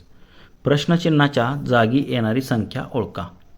तर आता इथे चौकोन म्हणजे यल आकाराचे चौकोन आहे त्यामध्ये 27 8 24 दिलेला आहे. 125 4 20 दिलेला आहे. तर प्रश्नचिन्ह 5 30. तर ह्या प्रश्नचिन्हाच्या जागी काय येईल ते आपल्याला शोधायचं आहे बघा. तर आता इथे जर तुम्ही पाहिलं तर बघा हे 24 आहे. ह्या 24ला जर 8ने भागलं तर किती येतं 3 येतं. आणि ह्या 3चा जर घन केला तुम्ही किती येतो 27. म्हणजे तो 27 इथे लिहिलेला आहे. परत ह्या 4 हे 20 आहे. 20ला जर 4ने भागलं तर 4 1 4 4 5 20 आणि 5चा घन किती येतो 125. तर इथे 125 दिलेला आहे.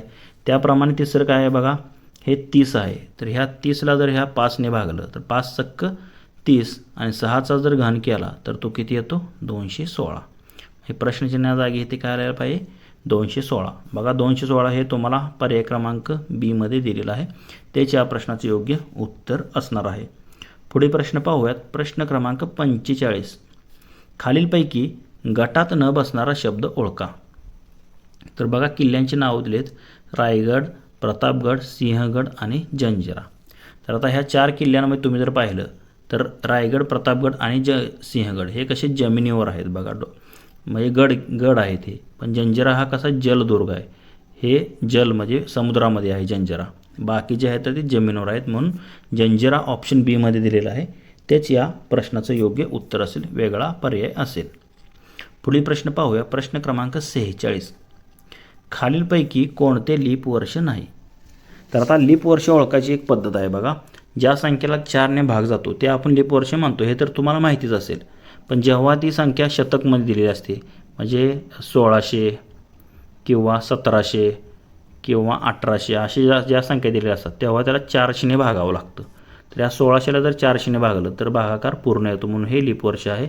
2000ला जर 400ने भागले तर येते 4 25 म्हणजे पूर्ण भाग जातो. हे देखील लीप वर्ष आहे. पण 1800ला जर 400ने भागलं तुम्ही तर पूर्ण भाग जातो का नाही. म्हणून हे लीप वर्ष नाही.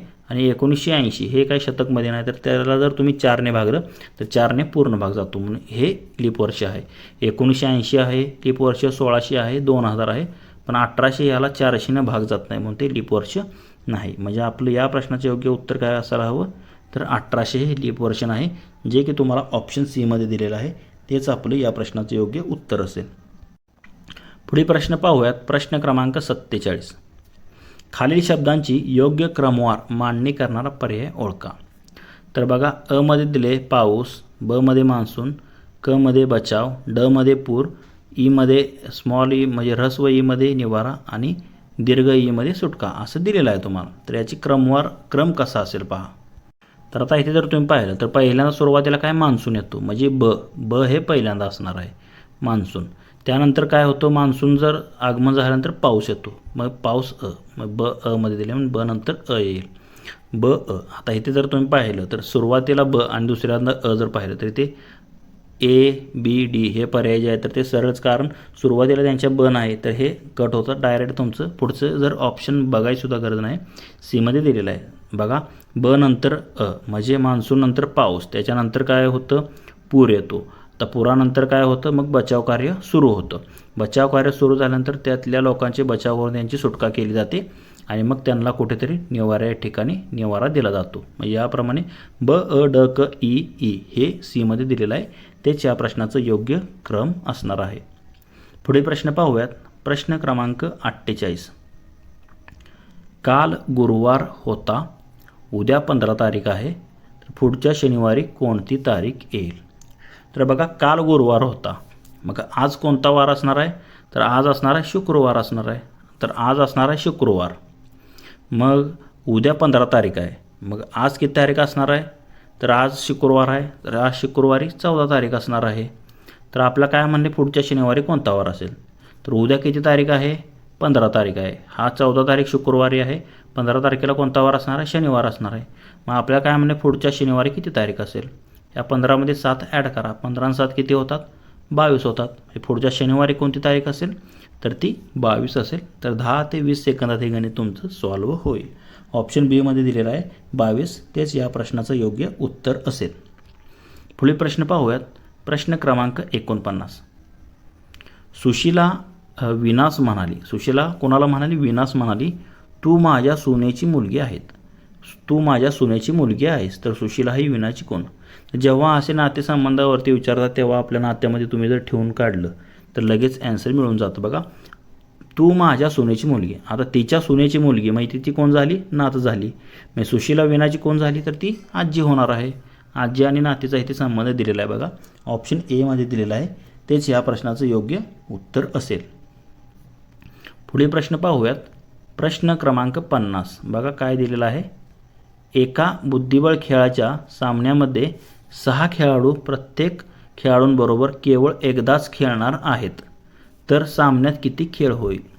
तर आता हे हस्तांदोलनाचं जे उदाहरण आहे ते ह्याच्यासारखं असतं. तर बघा, ह्यासाठी एक पर्याय आहे. काय असतं याचं उत्तर असतं n कंसात n वजा 1 भागिले 2 या सूत्रानुसार आपण काढतो. म्हणजे काय दिले, जेवढे खेळाडू आहेत त्याच्या ठिकाणी nच्या ठिकाणी ते ठेवायचे. खेळाडू किती आहेत? 6 आहेत. मग 6 कंसात 6 वजा 1 किती? 5. म्हणजे 6 कंसात 6 वजा 1 म्हणजे 5 भागिले 2. 6 गुणिले 5 किती येतं? 30 येतं. आणि 30 भागिले 2 जर केली तर किती येतं? 15 येतं. n कंसात n वजा 1 भागिले 2. म्हणजे इथे जर तुम्ही पाहिजे तर 6 खेळाडूंनी प्रत्येक खेळाडूंबरोबर एकदाच खेळला तर एकूण 15 जे आहेत ते सामने होतील. ऑप्शन बीमध्ये दिलेलं आहे, तेच या प्रश्नाचं ॲन्सर असणार. 51 तुम्ही इथे पाहू शकतात. बघा काय दिलेलं आहे. 1चा वर्ग अधिक 2चा वर्ग अधिक 3चा वर्ग अधिक डॅश डॅश डॅश आणि पुढेच अधिक 27चा वर्ग बरोबर किती? तर आता दिलेल्या क्रमवार नैसर्गिक संख्यांच्या वर्गाची बेरीज आपल्याला काढायची आहे. तर त्यासाठी एक फॉर्म्युला असतो. बघा, तर इथे गणित आपण लिहून घेतलेलं आहे, तर यांची बेरीज आपल्याला काढायची आहे. तर दिलेल्या नैसर्गिक संख्यांच्या वर्गाची बेरीज बरोबर काय सूत्र असतं? n कंसात n अधिक 1 पुढच्या कंसात 2n अधिक 1 भागिले 6. तर n म्हणजे दिलेल्या एकूण संख्या, तर इथे एकूण किती शेवट संख्या? 27. म्हणजे एकूण 27 संख्यांच्या वर्गाची बेरीज काढायची क्रमाने येणाऱ्या. तर यांच्या जागी इथे 27 ठेवा. 27 कंसात 27 अधिक 1 आणि दुसऱ्या कंसात 27 गुणिले 2 म्हणजे 2n अधिक 1. तर हे 27 गुणिले हे 27 अधिक 1 28 होईल आणि हे 27 दोन्ही 54 1 55 होईल. म्हणजे 27 गुणिले 28 गुणिले 55 भागिले हे 6ला 6. तर यांचा जर गुणाकार केला तर तो येतो 41,580. ह्या तिघांचा गुणाकार येतो भागिले 6. तर आता 6ने जर भाग घावला तर 6 चौक 6 6 36 उरले 5 वरून घेतले 5 6 9 54 उरले 1 वरून घेतले 18 6 त्रिक 18 आणि शून्याचा 0 म्हणजे 6930 हा भागाकार येतो. म्हणजे दिलेल्या 1 ते 27 पर्यंतच्या क्रमवार नैसर्गिक संख्याच्या वर्गाची बेरीज किती असणार आहे? 6930 असणार आहे. हे तुम्ही लक्षात घ्या. फक्त सूत्र हे ध्यानात ठेवा. n कंसात n अधिक 1 दुसऱ्या कंसात 2n अधिक 1 भागिले 6 हे सूत्र फक्त लक्षात ठेवा. तर इथे थोडं करेक्शन होतं, हे थोडं प्रिंटिंग मिस्टेक आहे. इथे किती पाहिजे होतं? 6930. या प्रश्नाचं ॲन्सर असणार आहे ऑप्शन ए. पुढील प्रश्न पाहूयात. प्रश्न क्रमांक 52. खालीलपैकी कोणती मूळ संख्या नाही? तर आता संयुक्त संख्या आणि मूळ संख्या हे तर गणितातील बेसिक आहे, हे तुम्हाला माहीत असलं पाहिजे. तर बघा, मूळ संख्या म्हणजे काय? ज्या संख्येला ती संख्या आणि फक्त 1 या दोघांनीच फक्त भाग जात असतो. तर इथे जर तुम्ही पाहिलं तर 71चे कोणते अवयव पडतात का नाही? तर ती मूळ संख्या आहे. 79 मूळ संख्या आहे. 73 मूळ संख्या आहे. पण 77ला 11ने भाग जातो, 7ने जातो. 11 7 77 म्हणजे 1 सोडून इतर संख्येने भाग जातो, म्हणून ही संख्या मूळ नाही.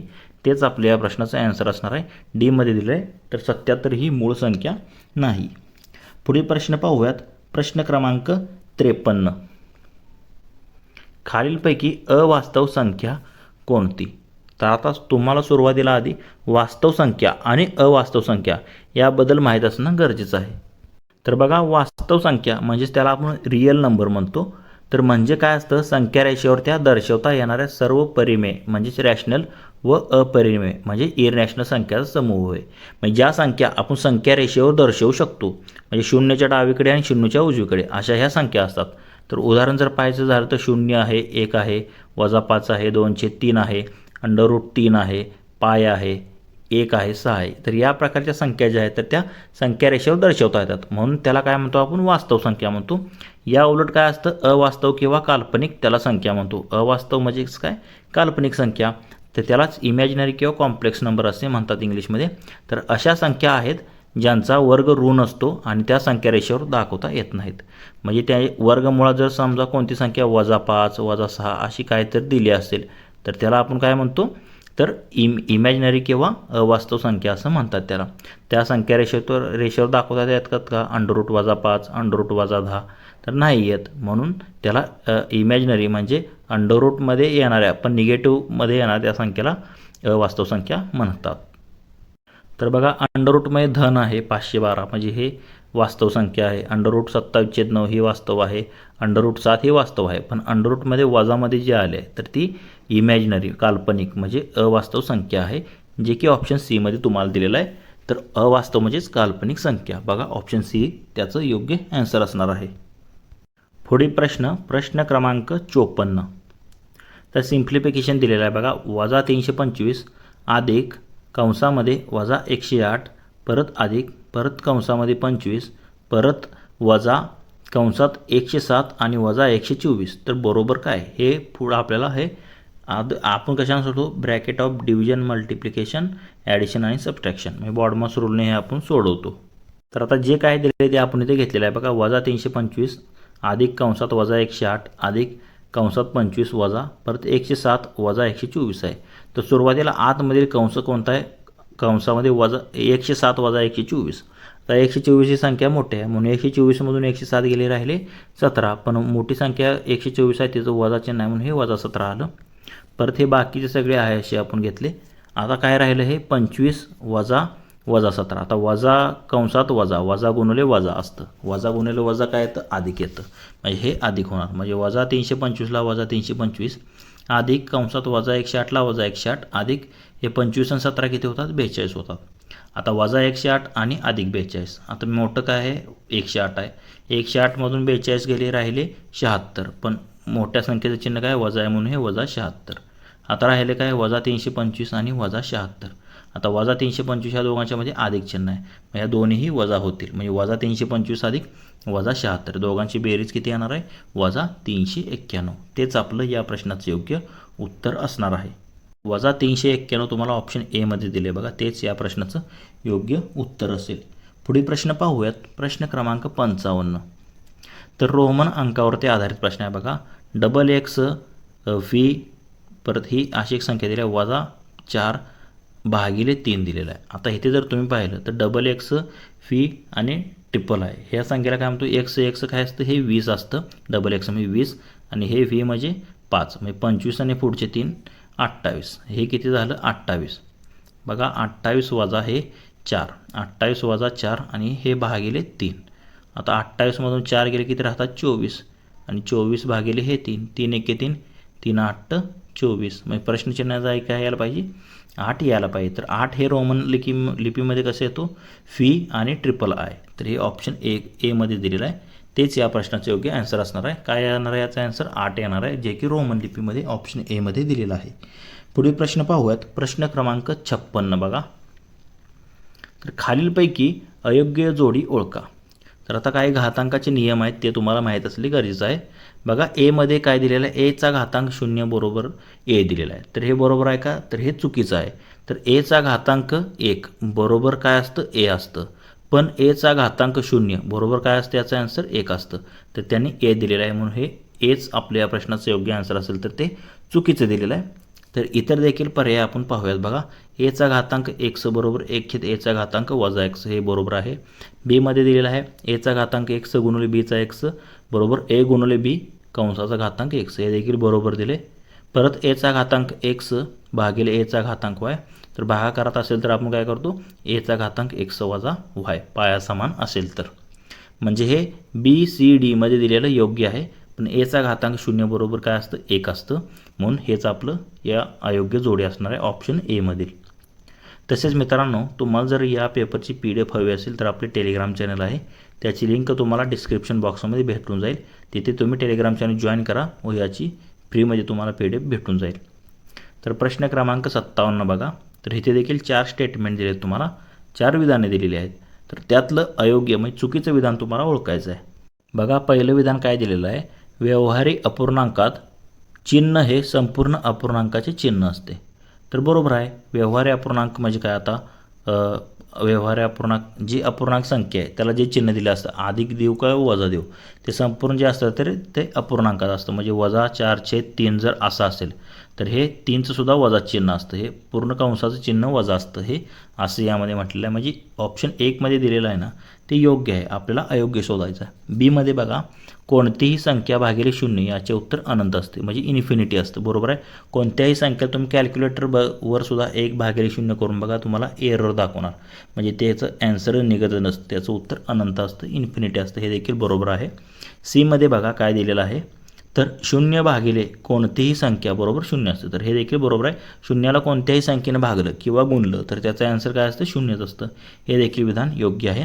आणि डीमध्ये बघा काय दिले, 2पेक्षा जास्त व्यवहारिक अपूर्णांकाची बेरीज किंवा वजाबाकी मसावी पद्धतीने काढतात. तर आपण मसावी पद्धतीने काढतो का नाही, तर लसावी पद्धतीने आपण काढतो. म्हणून हे दिलेलं डीमध्ये विधान जे आहे तर ते चुकीचे ठरतं. बघा 2 अपूर्णांक दिले तर त्यांचा लसावी काढतो आपण, मसावी नाही.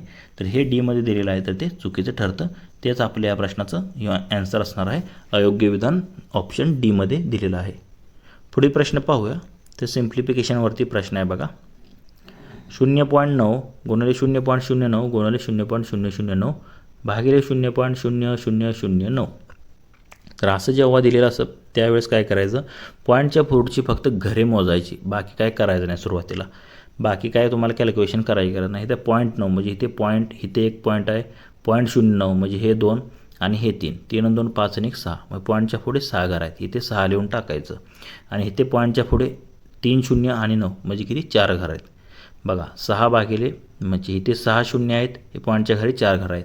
6मधून 4 गेले किती राहिले 2 राहिले. मग एकूण पॉईंटच्या पुढे किती 2 घरे पाहिजेत. म्हणजे ही घरं म्हणजे फक्त हे लक्षात ठेवा यांची वजाबाकी करा किती येते 2. मग पॉईंटच्या पुढे 2 घरं असणारं तुमचं उत्तर असणार आहे. पॉईंटच्या पुढे 2 घरं असणारं कुठं दिलेलं आहे 0.81 जे की एमध्येच दिलेलं आहे तेच तुमचं उत्तर असेल.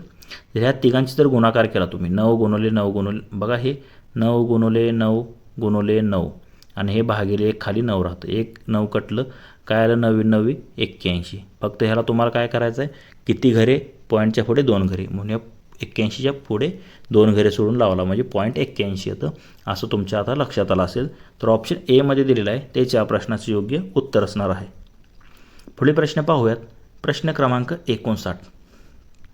तर आता नळ आणि तोटी यावरती आधारित प्रश्न बघा. पहिल्या नळाने बाथटब 3 मिनिटात भरतो व दुसऱ्या नळाने 6 मिनिटात भरतो. जर दोन्ही नळ एकाच वेळी चालू केले तर बाथटब भरण्यास किती वेळ लागेल. तर बघा अशी गणित आपण कसे सोडवतो, तर गणितात दिल्याप्रमाणे पहिल्या नळाने बाथटब 3 मिनिटात व दुसऱ्या नळाने बाथटब 6 मिनिटात भरतो. तर आता काय करायचं, ह्या दोघांचा लसावी काढायचा. 6 आणि 3चा लसावी किती असतो 6. 6 आणि 3चा लसावी 6 असतो. म्हणजे एकूण भाग जे 6 लसावी असतो तर तोच एकूण जे भाग आहेत तर 6 भाग आहेत त्या एकूण बाथटब भरण्यासाठी 6 भाग आहेत. बघा मग नळ एक ज्या नळाने 3 मिनिटात पाणी भरतं तर 6 भाग भरण्यासाठी त्याला किती 6 भागिले 3 म्हणजे 1 मिनिटात तो 2 भाग भरेल त्या टाकीचा. आणि दुसऱ्या नळाने त्याला 6 मिनिटं लागतात म्हणजे 6 भागिले 6 म्हणजे तो टाकीचा 1 भाग भरेल. एका इथे तासात नाही तर 1 मिनिटात पाहिजे. तर 1 मिनिटात जे आहे तर ते पहिल्या नळाने 2 भाग भरतील आणि दुसऱ्या नळाने 1 भाग भरेल.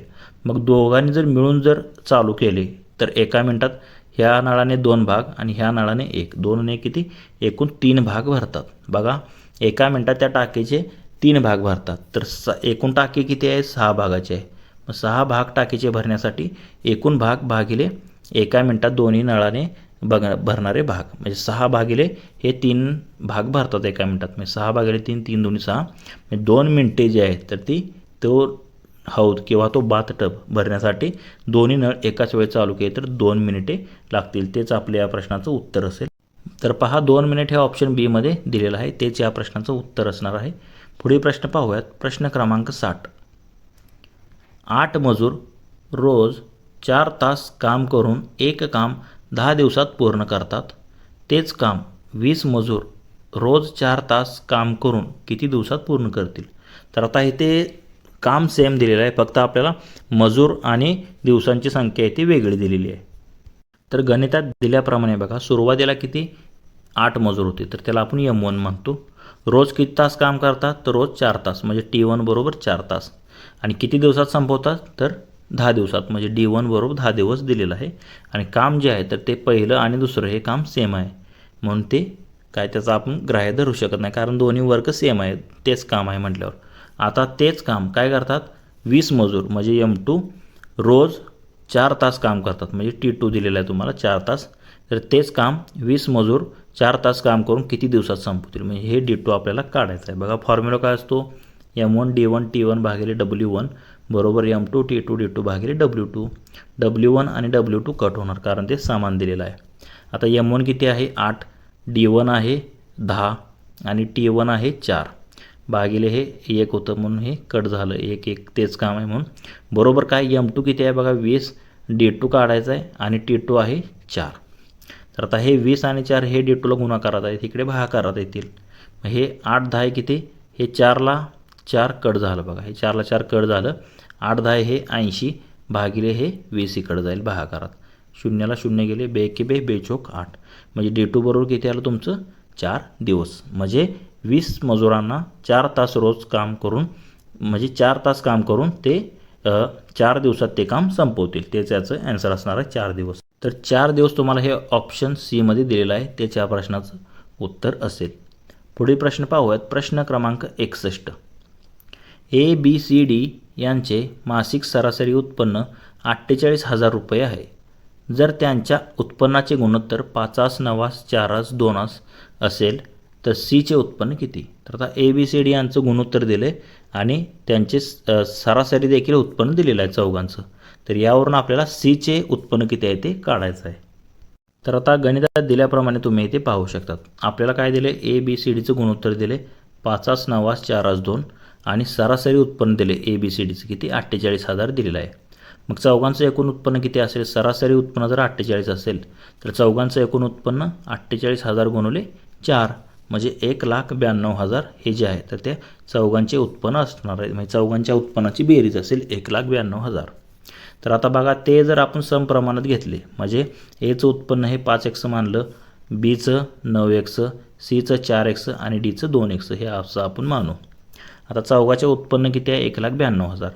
मग असं आपण लिहू शकतो 5x अधिक 9x अधिक 4x अधिक 2x म्हणजे चौघाचं उत्पन्न बरोबर किती 1,92,000. यांची जर बेरीज केली तर हे येते 20x बरोबर हे 1,92,000. मग x बरोबर काय येईल हे 20 तिकडे भागाकारात जाईल 1,92,000 भागिले 20. शून्याला शून्य गेले 192 भागिले 2 जर केलं तर येतं 96 आणि वरचे 2 शून्य म्हणजे 9,600 ही xची किंमत आली बघा. तर आपल्याला कशाचं उत्पन्न विचारले Cचं उत्पन्न विचारले. Cचं किती उत्पन्न आहे 4x आहे. मग Cचं उत्पन्न 4x आहे. xची किंमत आपल्याला माहिती आहे 9,600 मग 4 गुणिले 9,600 हे जर केलं तर तुम्ही बघा 2 शून्याला 2 शून्य 4 सक्क 24 हातचे आले 2 4 9 36 आणि 2 38 म्हणजे 38,400 रुपये हे जे आहे तर ते Cचे उत्पन्न असेल तेच आपलं योग्य उत्तर असेल. तर 38,400 हे ऑप्शन बी मध्ये दिलेलं आहे तेच या प्रश्नाचे योग्य उत्तर असेल. पुढील प्रश्न पाहूयात. प्रश्न क्रमांक 62. एका दुकानदाराने 40 दिवसात सरासरी 1200 रुपयाचा माल विकला. त्याने पहिल्या 30 दिवसात सरासरी 1,000 रुपयाचा माल विकला. तर शेवटच्या 10 दिवसात त्याची एकूण विक्री किती होईल. तर बघा 40 दिवसाची त्याची सरासरी दिलेली आहे आणि पहिल्या 30 दिवसाची देखील सरासरी त्याची दिलेली आहे. तर शेवटच्या 10 दिवसाची सरासरी आपल्याला त्याच्या एकूण विक्रीची काढायची आहे. तर गणितात दिल्याप्रमाणे तुम्ही पाहू शकतात बघा, पहिल्या 40 दिवसाची त्याच्या विक्रीची सरासरी किती आहे, 1200 रुपये आहे. मग एकूण विक्री किती येणार, 40 दिवसाची सरासरी 1200 आहे. मग 1200 गुणिले 40 म्हणजे किती, 48,000 आली. त्याप्रमाणे पहिल्या 30 दिवसाची देखील सरासरी विक्री की दिलेली त्याची 1000 रुपये दिलेली आहे. मग 30 दिवसाची एकूण विक्री किती होणार, 1000 गुणिले हे सरासरी 30 म्हणजे 30,000 रुपये झाली. तर आपला काय काढायचं आहे, शेवटच्या 10 दिवसाची एकूण विक्री काढायची आहे बघा. तर ही शेवटच्या 10 दिवसाची किती एकूण विक्री येणार, तर एकूण 40 दिवसाची सरासरी विक्री किंमत मधून हे पहिल्या 30 दिवसाची जर विक्री किंमत वजा केली तर आपल्याला शेवटच्या 10 दिवसाची मिळेल.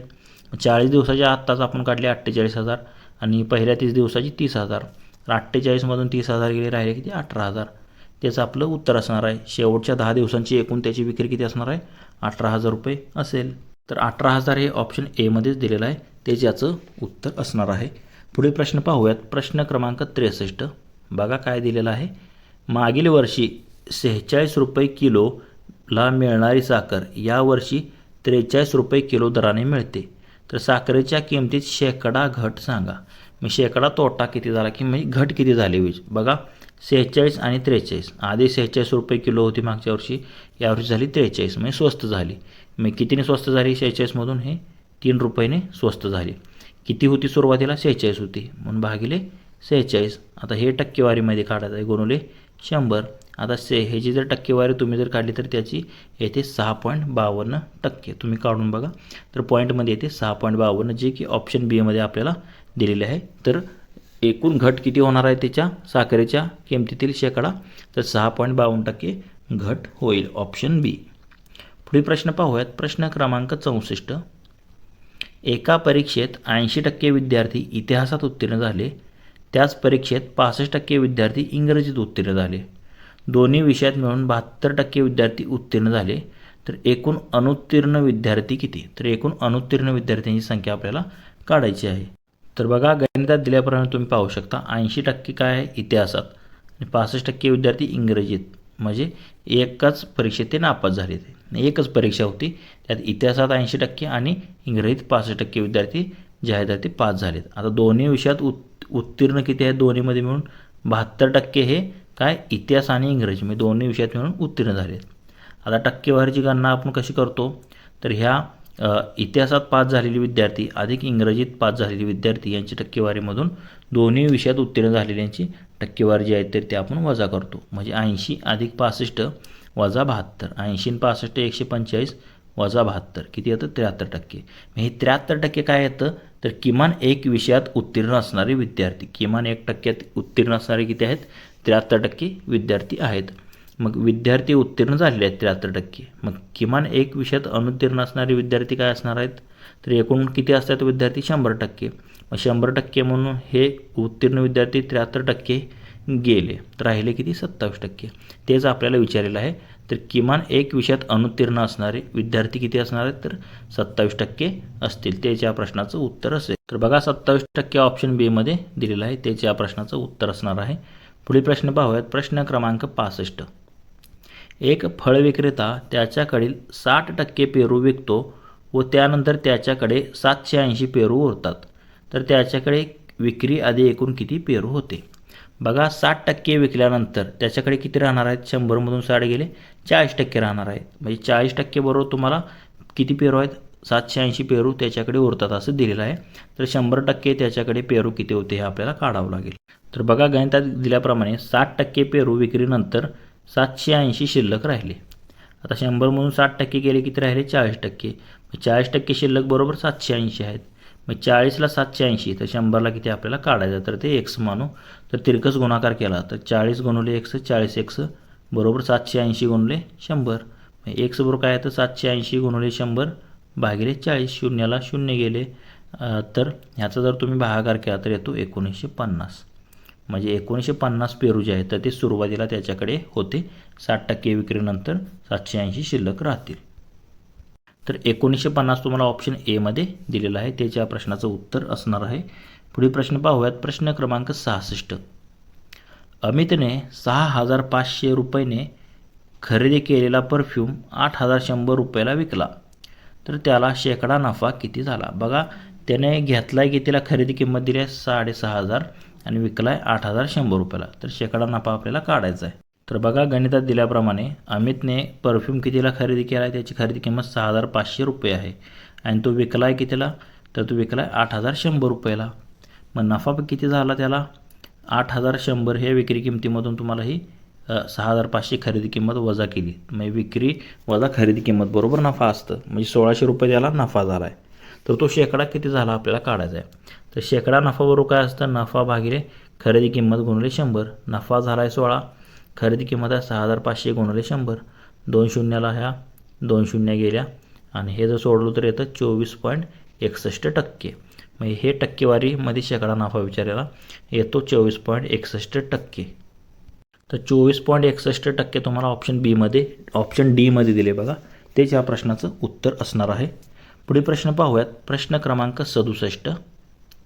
एका दुकानदाराने एक टेबल 4,700 रुपयाला विकला. जर टेबलची दर्शनी किंमत म्हणजे त्याच्यावरची छापील किंमत म्हणजे त्याच्यावरची लिहिलेली किंमत 5,900 असेल तर ग्राहकाला किती टक्के सूट दिली. म्हणजे शेकडा सूट आपल्याला इथे काढायची आहे बघा. तर गणितात दिल्याप्रमाणे इथे बघा टेबलची विक्री किंमत दिलेली आहे गणितामध्ये 4,700 रुपये आणि दर्शनी किंमत देखील दिलेली आहे 5,900 रुपये. आता त्याने सूट बरोबर काय असतं फॉर्म्युला, दर्शनी किंमत वजा विक्री किंमत. दर्शनी किंमत आहे 5,900 आणि विक्री किंमत आहे 4,700. यांची जर वजाबाकी केली तर किती येते, 9 आणि 3 12, म्हणजे 1,200 रुपये जे आहे तर त्याला सूट त्याने एकूण त्या वस्तूवर दिलेली आहे. आपल्याला काय काढायचं आहे, शेकडा सूट. शेकडा सूट बरोबर काय असतं, सूट भागिले दर्शनी किंमत गुणिले 100 असतं. सूट दिली आहे 1,200, दर्शनी किंमत आहे 5,900 गुणिले 100. 2 शून्याला ह्या 2 शून्य गेल्या तर हे जर सॉल्व्ह केलं तर येतं 20.33%. फक्त लक्षात सूत्र 2 ठेवा तुम्ही. सूट बरोबर दर्शनी किंमत वजा विक्री किंमत हे एक सूत्र लक्षात ठेवा आणि शेकडा सूट बरोबर सूट भागिले दर्शनी किंमत गुणिले 100 हे एक सूत्र लक्षात ठेवा. तर 20.33% जे की ऑप्शन सी मध्ये तुम्हाला दिसत आहे तेच या प्रश्नाचे योग्य उत्तर असणार आहे. पुढील प्रश्न पाहूयात. प्रश्न क्रमांक 68. बघा काय दिलेलं आहे, संजय व विवेक यांच्या वजनाचे गुणोत्तर 7:5 आहे. त्यांच्या वजनातील फरक 32 किलो आहे. तर संजयचे वजन किती. तर आता दोघांच्या वजनाचं गुणोत्तर दिले आणि दोघांच्या वजनातील फरक दिलेला आहे. यावरून आपल्याला संजयचं वजन काढायचं आहे. तर गणितात दिल्याप्रमाणे बघा संजय व विवेक यांच्या वजनाचे गुणोत्तर 7:5 दिलेलं आहे, 7:5 आहे आणि वजनातील फरक दिला आहे त्यांच्या 32 किलो. तर हे जे आहे तर ते गुणोत्तर 7:5 आहे, तर ते एक्स प्रमाणात जर आपण मानलं तर बघा मग संजयचं वजन किती होणार आहे, 7x होईल व विवेकचं वजन किती आहे, त्याचं गुणोत्तर 5 आहे म्हणून हे 5x हे विवेकचं हे आपण x प्रमाणात मानलं. तर आता बघा ह्यांच्या दोघातील वजनाचा फरक म्हणजे संजय वजा विवेक. संजयचं वजन आहे 7x, विवेकचं आहे 5x, बरोबर फरक 32 किलो दिलेला आहे. 7मधून 5 गेले हे 2x बरोबर 32 आलं. मग x बरोबर हे 32 भागिले 2 किती आलं, 16 2 32. x ही किंमत आली 16. तर आपल्याला कुणाचं वजन विचारले, संजयचे वजन. संजयचे वजन आहे 7x. 7x म्हणजे 7 गुणिले x ही किंमत 16, 16 7 112. मग 112 किलो हे कुणाचं वजन असणार आहे, संजयचं. जर आपल्याला विवेकचं जरी विचार असेल त्याचं गुणोत्तर आहे 5x म्हणजे 16 म्हणजे 80 किलो विवेकचं आलं असतं. तर इथे फक्त संजयचं विचारले जे की ऑप्शन डीमध्ये दिले बघा, 112 किलो त्याचं वजन असणार आहे. पुढील प्रश्न पाहूयात. प्रश्न क्रमांक 69. एका कुटुंबात 14 व्यक्ती आहेत. त्यापैकी फक्त 5 व्यक्ती चहा पितात. इथं फक्त त्यांचं द्यायचं राहिलेलं फक्त 5 व्यक्ती फक्त चहा पितात, 8 व्यक्ती चहा व कॉफी पितात, इतर व्यक्ती फक्त कॉफी पितात. तर कुटुंबातील कॉफी पिणाऱ्या व्यक्तींची संख्या किती आहे हे आपल्याला काढायचं आहे. तर गणितात दिल्याप्रमाणे बघा हे वर्तुळ जे आहे चहा पिणार आणि हे कॉफी पिणार. तर फक्त चहा पिणारे एकूण 5 व्यक्ती आहेत आणि चहा आणि कॉफी पिणारे 8 आहेत. बघा एकूण आहेत 14 लोक. आता मग हे 8 आणि 5 किती झाले, हे 13 आणि एकूण किती आहेत 14. म्हणजे फक्त कॉफी पिणारे 1 व्यक्ती आहेत. पण आपल्याला एकूण कॉफी पिणारे आपल्याला विचारलेलं आहे. मग एकूण कॉफी पिणारे काय असणार आहेत, हे चहा आणि कॉफी पिणारे 8 आणि फक्त कॉफी पिणारा 1. म्हणजे फक्त कॉफी पिणारे 1 आहे आणि चहा व कॉफी पिणारे 8. तर एकूण कॉफी पिणारे हे 8 अधिक 1 किती होणार, हे 9 लोक होणार. तेच आपल्याला फक्त सांगितले. मी थोडक्यात याचं ॲन्सर काय असणार आहे, कॉफी पिणारे लोक किती आहेत तर ते एकूण 9 लोक असणार आहेत. तर 9 जे आहे तर ते ऑप्शन बीमध्ये तुम्हाला दिसत आहे. तेच या प्रश्नाचं योग्य ॲन्सर असणार आहे. पुढील प्रश्न पाहूयात. प्रश्न क्रमांक 70. दर साल दर शेकडा काही टक्के दराने 8,000 रुपये मुद्दलाचे 5 वर्षात 2400 रुपये व्याज मिळाले तर व्याजाचा दर काय होता? तर बघा सरळ व्याजावरती आधारित प्रश्न आहे. तुम्हाला मुद्दल दिलं आहे, काळ दिला आहे आणि व्याज दिलेला आहे. तर यावरून तुम्हाला व्याजाचा दर काढायचा आहे. म्हणजेच दर साध असे तुम्हाला रेट काढायचा आहे. तर तो दर जो आहे तर तो आपण 100% मानूया. मुद्दल दिलेला आहे 8,000 रुपये, काळ दिलेला आहे, वर्ष दिलेले आहेत 5 वर्ष आणि सरळ व्याज 2400 रुपये दिलेलं आहे. तर व्याजाचा दर म्हणजे रेट काढायचा आहे तुम्हाला. तर सरळ व्याज बरोबर काय सूत्र असतं? PRT, मुद्दल गुणवले दर गुणवले काळ भागिले 100 असतं. तर सिंपल इंटरेस्ट म्हणजे सरळ व्याज दिले 2400, मुद्दल आहे 8,000, काळ आहे 5 वर्ष आणि रेट काढायचा आहे म्हणून R भागिले 100. तर हे 100 तिकडे गेल्यावर गुणाकारात जाईल आणि हे 8,000 गुणवले 5 हे भागाकारात जाईल. म्हणजे R बरोबर काय येईल? 2400 गुणवले 100 भागिले 8,000 गुणवले 5. 1 2 3 शून्याला ह्या 1 2 3 शून्य गेल्या. राहिले काय? 8 पंचे हे 40 आणि त्यातली एक शून्य गेली. राहिले काय मग? 24 भागिले 4 हे एवढं शिल्लक राहतं. 4 एकी 4, 4 सक्क 24. म्हणजे 6% जे आहे तर तो व्याजाचा दर असणार आहे. किती? 6%. तर 6% तुम्हाला ऑप्शन एमध्ये दिलेला आहे. तेच या प्रश्नाचे योग्य उत्तर असेल. पुढील प्रश्न पाहूयात बघा. प्रश्न क्रमांक 71. तर 0.17चा घन इथे काढायचा आहे. तर त्याच्या आधी तुम्हाला 1 ते 30 घन जे आहे तर मी अगोदर सांगितले किमान 1 ते 30 तुमचे घन, 1 ते 30 वर्ग हे तुमचे तोंडपाठ असले पाहिजेत बघा. तर 1 ते 20 किमान घन पाठ करा आणि 1 ते 30 वर्ग पाठ करा आणि 1 ते 30 पाढे देखील पाठ पाहिजेत. तर 17चा घन किती असतो? 4,913 असतो बघा. किती असतो? 4,913 17चा घन असतो. पण आता घन म्हणल्यावर आता हे पॉईंटच्या पुढे हे काय यायला पाहिजे? तर पॉईंटच्या पुढे घन, वर्ग असेल तर पॉईंटच्या पुढे डबल घेतो आपण आणि घन असेल तर 3च्या दुप्पट 6. पॉईंटच्या पुढे 6 संख्या असल्या पाहिजेत. मग 0 पॉईंट हे 0 0 0.004913 असं याचा ॲन्सर असणार आहे.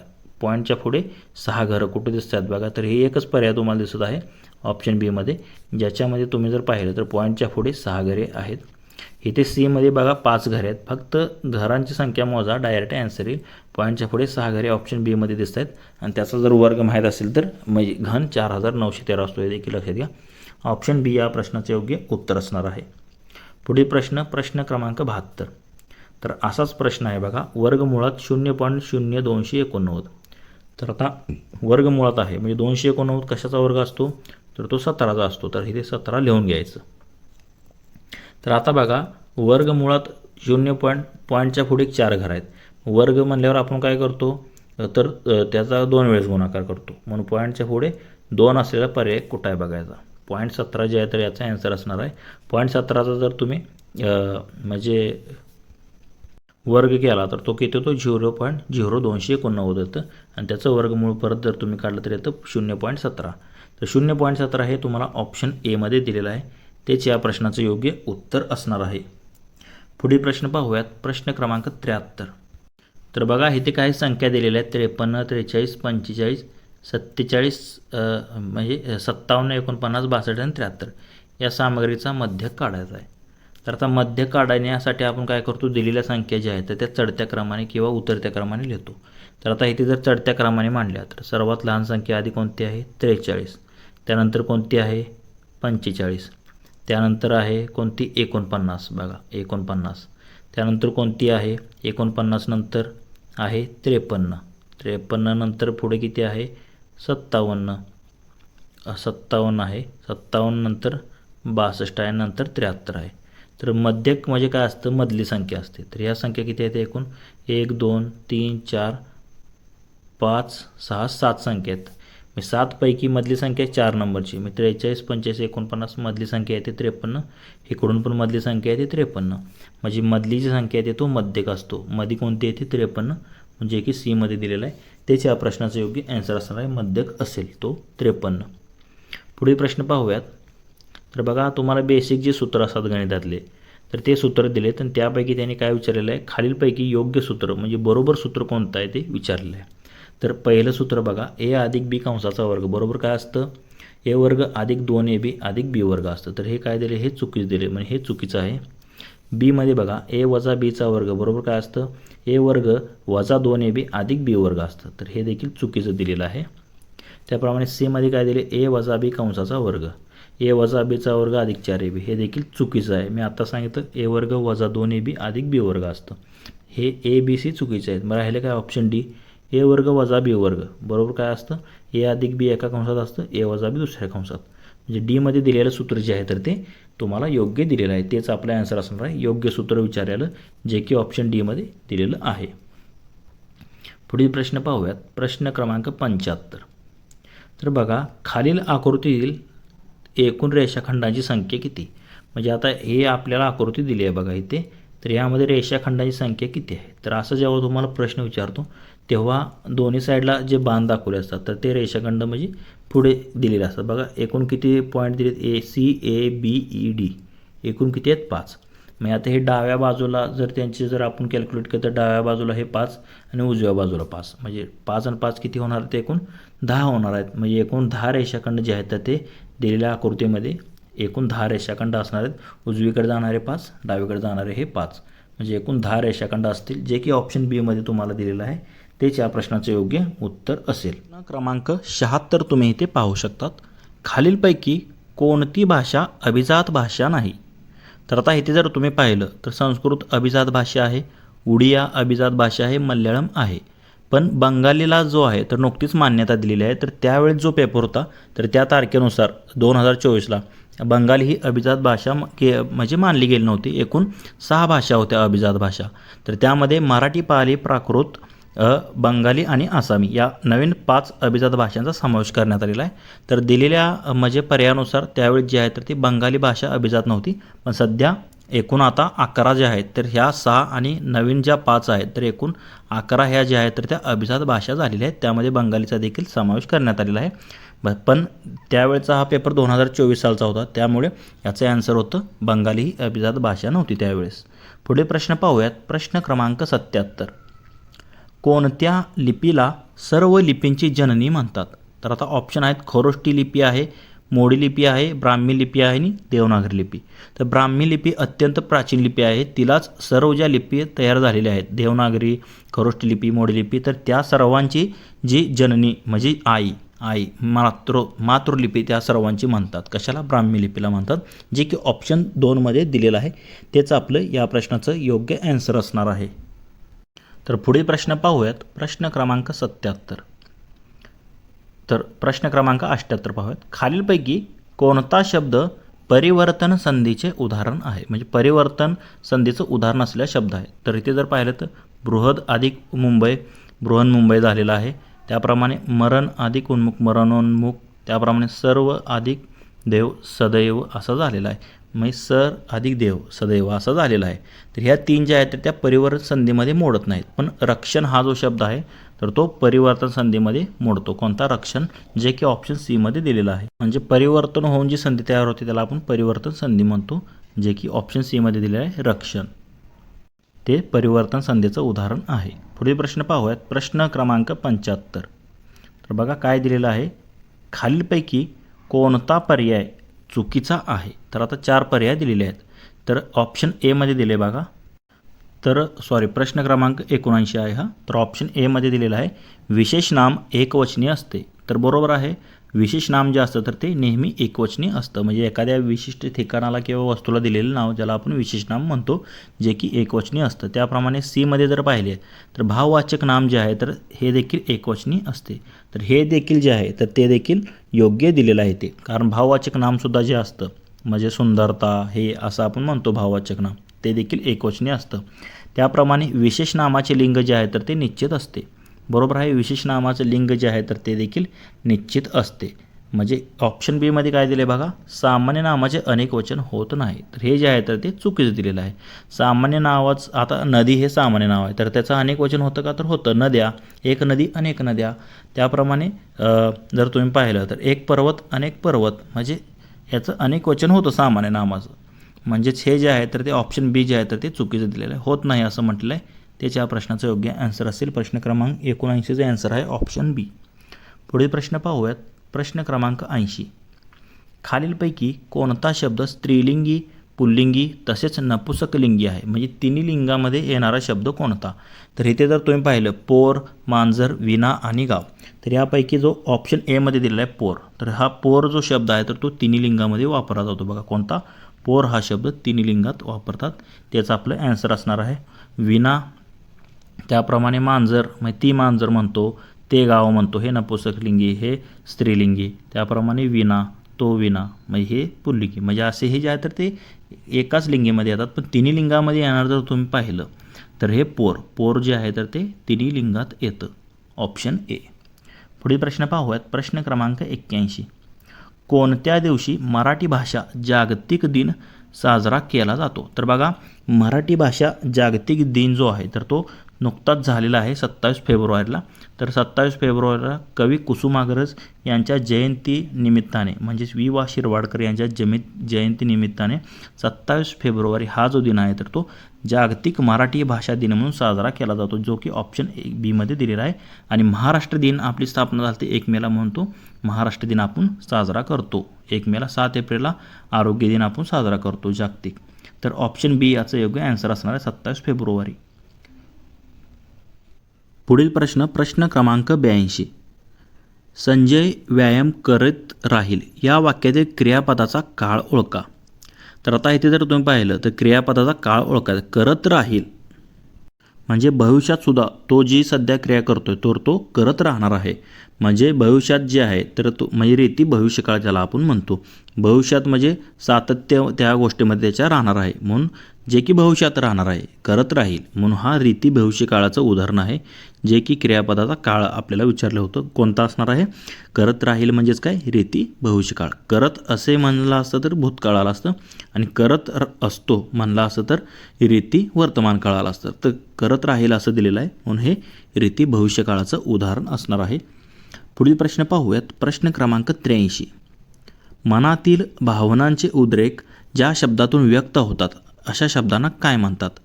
तर आपल्याला माहितीच आहे, आपल्या मनातून अचानक एखादी म्हणजे मोठं काय वस्तू पाहिली, साप पाहिला, तर आपण काय म्हणतो, अरे बापरे, अरे वा, वाह वा, अशी जे आपल्या भावना ज्या आहेत तर त्या उत्स्फूर्तपणे आपल्या तोंडातून बाहेर होतात. तर अशा भावनाचा जो उद्रेक होतो, जो आपण शब्दांमध्ये म्हणजे आपण मांडतो तर त्याला कोणते अवयव म्हणतात? तर केवल प्रयोगी अवयव असे म्हणतो, जे की आपल्याला ऑप्शन एमध्ये दिलेलं आहे. त्याच्या प्रश्नाचं ॲन्सर असणार आहे. तसेच मित्रांनो, तुम्हाला जर या पेपरची PDF हवी असेल तर आपले टेलिग्राम चॅनल आहे, त्याची लिंक तुम्हाला व्हिडिओच्या डिस्क्रिप्शनमध्ये भेटून जाईल. तिथे तुम्ही टेलिग्राम चॅनल जॉईन करून PDF मिळवू शकता. तर पुढील प्रश्न क्रमांक 84. तू मला वाचविलेस या वाक्यातील प्रयोग कोणता? तर आता प्रयोगावरती आधारित हा प्रश्न आहे. तर बघा इथे जर तुम्ही पाहिलं तर तूच्या ऐवजी तुम्ही जर घेतलं तर तुम्ही मला वाचविले, म्हणजे इथे कर्त्याच्या लिंगवचनानुसार जर आपण पाहिलं तर क्रियापद बदलते. त्याप्रमाणे कर्म काय? वाचवणं मला. तर मला ऐवजी आम्हाला जर म्हणलं, तू आम्हाला वाचविले, म्हणजे असं देखील होऊ शकतं. म्हणजे कर्त आणि कर्म इथे जर तुम्ही पाहिलं तर दोघांनुसार जे आहे तर ते क्रियापद जे आहे तर ते बदलतं. हे दोघांचं मिश्रण आहे ह्या प्रयोगात दिसत आहे. तर दोघांचं मिश्रण जेव्हा असेल त्याला आपण संकर प्रयोग असे म्हणतो, जे की ऑप्शन सीमध्ये दिलेलं आहे. पुढील प्रश्न पाहूयात. तर प्रश्न क्रमांक 85 बघा. खालीलपैकी कोणता शब्द व्यंजन संधीचे उदाहरण आहे? तर संधीवरती आधारित हा प्रश्न आहे बघा. तर आता इथे जर तुम्ही पाहिलं तर ऑप्शन ए धिटाई, म्हणजे धीट अधिक आई, आ, म्हणजे इथे जर तुम्ही पाहिलं तर हे स्वर संधीमध्ये येतं. त्याप्रमाणे विद्या अधिक अमृत, म्हणजे इथे जर तुम्ही पाहिलं तर हे विसर्ग संधीमध्ये येतं. आणि चंद्र अधिक उदय, चंद्रोदय असं होतं, तर हे देखील स्वर संधीत येतं. पण दिक अधिक दर्शन, हे दीर्घदर्शन जे आहे तर ते व्यंजन संधीमध्ये होतं, जेच आपलं या प्रश्नाचं ॲन्सर असणार आहे. तर व्यंजन संधीचं उदाहरण कोणतं आहे जे विचारलेलं तर ऑप्शन बीमध्ये दिलेलं आहे. बघा संधी हा टॉपिक अतिशय महत्त्वाचा आहे, ज्यावरती आधारित 1 ते 2 प्रश्न तुमच्या येणाऱ्या पोलीस भरतीमध्ये विचारले जाणार आहेत. तर हा सोपा टॉपिक आहे, तुम्ही एकदम परफेक्टच करून ठेवा. पुढे प्रश्न पाहूयात. प्रश्न क्रमांक 86. शब्दाच्या रूपात कशामुळे बदल होऊ शकतो? तर आपण जर पाहिलं तर लिंग, वचन, विभक्ती तिन्हीमुळे जे आहे तर त्या शब्दाच्या रूपामध्ये जे आहे तर तो बदल होतो. तर आता लिंग दिले इथे एमध्ये, बीमध्ये वचन दिले, सीमध्ये विभक्ती दिले, या तिन्हीनुसार जो आहे तर तो शब्दाच्या रूपामध्ये बदल होऊ शकतो. म्हणून याचं ॲन्सर असणार आहे ऑप्शन डी वरीलपैकी सर्व. पुढील प्रश्न पाहूयात. प्रश्न क्रमांक 87. बघा काय दिलेलं आहे. त्याचा हात माझ्या पाठीवरून फिरला. या वाक्यातील क्रियाविशेषण कोणते? बघा त्याचा हात माझ्या पाठीवरून फिरला. तर क्रियाविशेषण म्हणजे काय असतं? जे क्रियापदाबद्दल विशेष माहिती सांगतं. तर फिरला, फिरला कोठून फिरला? तर पाठीवरून फिरला. तर पाठीवरून हे क्रियापदाबद्दल विशेष माहिती सांगत आहे. म्हणून तेच काय असणार आहे? या प्रश्नाचं योग्य ॲन्सर असेल, जे की क्रियाविशेषण अव्यय असणार आहे. पाठीवरून हे क्रियाविशेषण अव्यय असेल. पुढील प्रश्न पाहूयात. प्रश्न क्रमांक 88. बघा काय दिलेलं आहे.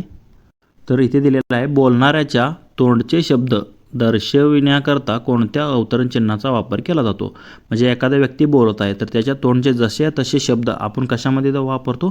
तर डबल अवतरण चिन्ह म्हणजे दुहेरी अवतरण चिन्हाने जे आहे तर ते बोलणाऱ्याच्या तोंडचे शब्द जसे तसे लिहितो. कशामध्ये? दुहेरी अवतरण चिन्हामध्ये, जे की ऑप्शन बी मध्ये दिलेलं आहे. पुढील प्रश्न पाहूयात. प्रश्न क्रमांक 89. बघा एखादी चांगली वस्तू अथवा पैसा देऊन दुप्पट दृष्ट माणसाला अनुकूल करून घेणे. म्हणजे एखादी चांगली वस्तू अथवा एखादी पैसे देणे, लाच देणे देऊन काय करतो आपण? दृष्ट माणसाला अनुकूल करून घेणे. या आशयाची म्हण कोणती? तर आता 4 म्हणी दिलेल्या आहेत. तर ए मध्ये बघा आवळा देऊन कोहळा काढणे. तर हे तर यामध्ये बसत नाही. डोंगर पोखरून उंदीर काढणे याचाही काही संबंध नाही. जळत्या घरावर वांगी भाजून घेणे हे देखील म्हणजे आपला स्वार्थ पाहणे असा अर्थ होतो. पण इथे जर तुम्ही पाहिलं तर एखादी चांगली वस्तू अथवा पैसा देतो आणि त्या दृष्ट माणसाला अनुकूल करून घेतो आपण, तर त्याला काय म्हणतो? चिकनी सुपारी पिकले पान सोड म्हसोबा आमची आण. तर हे जे आहे तर म्हण जे आहे तर ती दिलेल्या म्हणजे हे काय दिले? एखादी चांगली वस्तू, पैसे देणे एखाद्या दृष्ट माणसाला आणि अनुकूल करून घेणे. म्हणजे चिकनी सुपारी पिकले पान सोड म्हसोबा आमची आण ह्या जे आहे तर आशयाची म्हण आहे, जे की ऑप्शन बी मध्ये तुम्हाला दिसत आहे. तेच या प्रश्नाचं योग्य ॲन्सर असणार आहे. पुढील प्रश्न पाहूयात. प्रश्न क्रमांक 90. उपमर्द करणे म्हणजे काय? तर हा एक वाक्यप्रचार दिलेला आहे बघा. उपमर्द करणे. तर उपमर्द करणे म्हणजे काय? एखाद्याला उर्मटपणे बोलणे किंवा एखाद्याचा अपमान करणे ज्याला आपण म्हणतो. म्हणजेच उपमर्द करणे म्हणजे काय? एखाद्याचा अपमान करणे म्हणजेच उपमर्द करणे होय, जे की ऑप्शन डी मध्ये दिलेलं आहे. तेच या प्रश्नाचं योग्य ॲन्सर असणार आहे. पुढील प्रश्न पाहूयात. प्रश्न क्रमांक 91. यावस चंद्र दिवाकरी. यावत चंद्र दिवाकरी म्हणजे काय? तर आता इथे एक शब्द आपल्याला दिलेला आहे बघा. यावत चंद्र दिवाकरी म्हणजे काय असतं?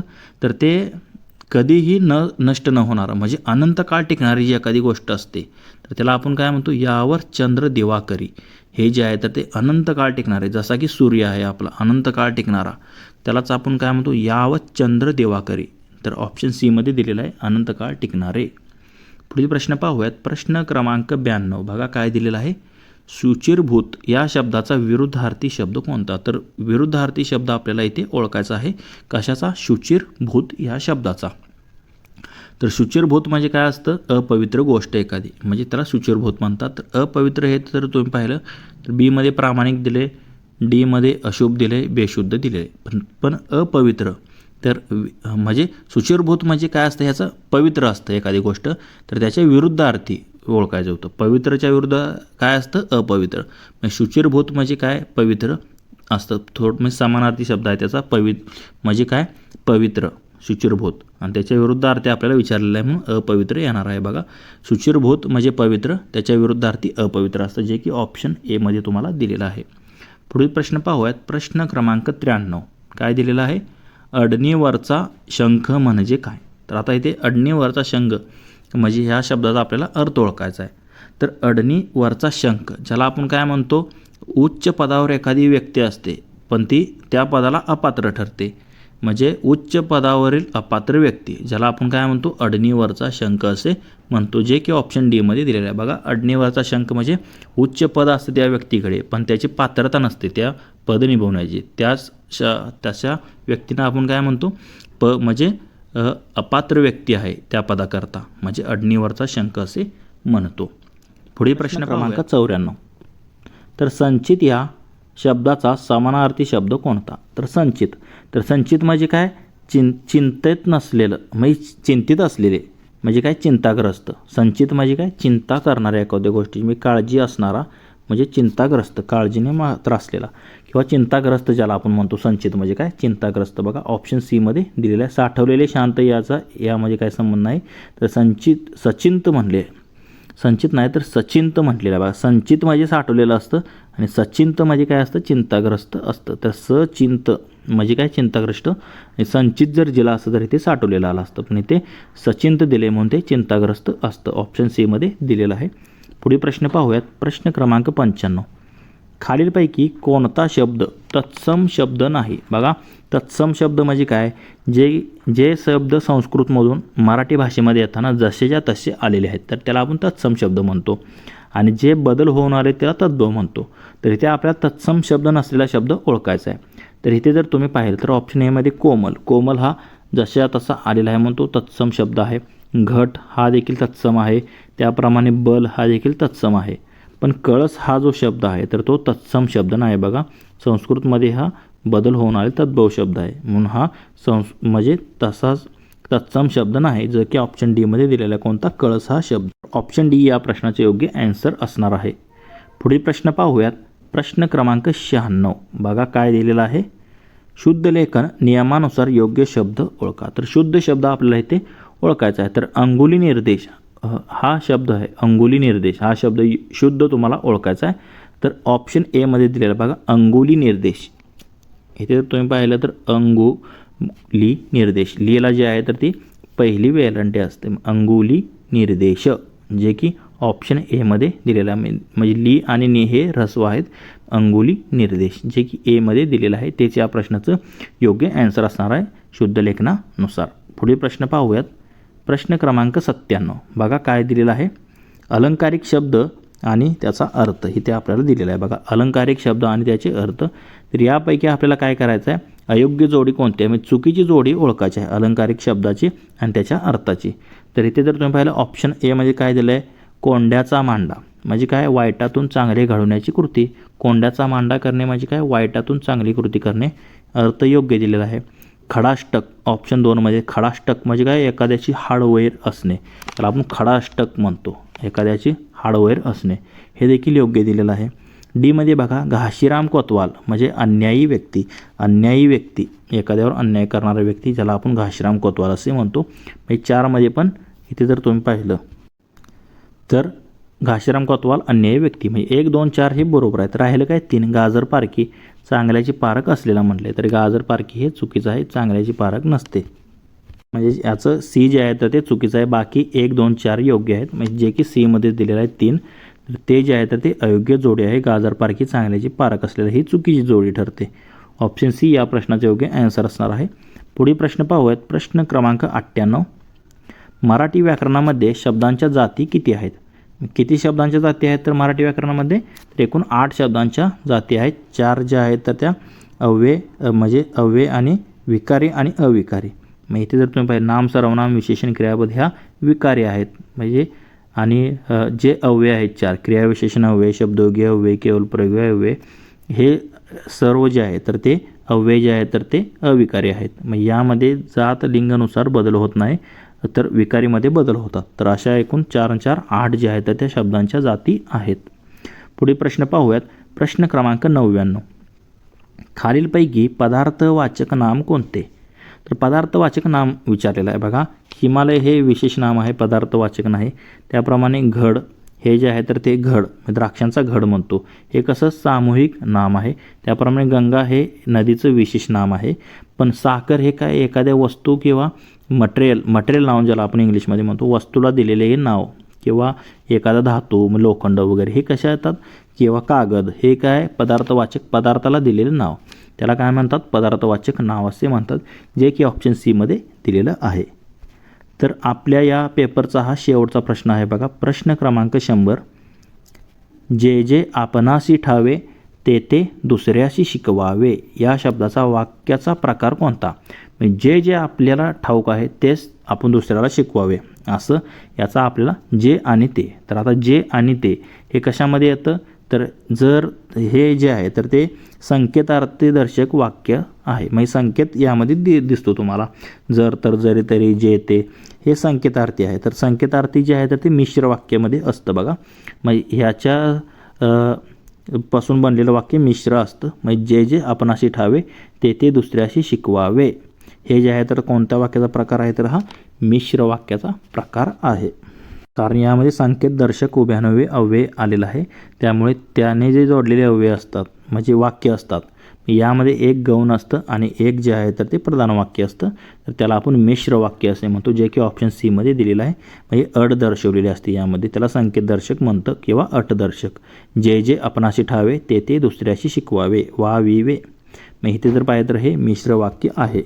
ऑप्शन सी या प्रश्नाचं योग्य आन्सर असणार आहे.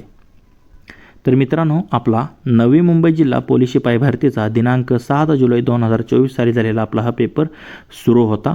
तर या पेपरचे संपूर्ण प्रश्न 100 प्रश्न आपण स्पष्टीकरणासहित पाहिलेले आहेत. जर तुम्हाला या प्रश्नांमध्ये कोणती शंका वाटत असेल तर कमेंट करून नक्कीच कळवा. तसेच हा जर व्हिडिओ आवडला असेल तर लाईक करा व तुमच्या मित्रांना देखील शेअर करा. व असेच जर नवनवीन व्हिडिओ हवे असतील तर आपले YouTube channel ABK smart study subscribe करा व समोरील बेल आयकॉनवर प्रेस करा. धन्यवाद मित्रांनो. जय हिंद, जय महाराष्ट्र, जय महाराष्ट्र पोलीस.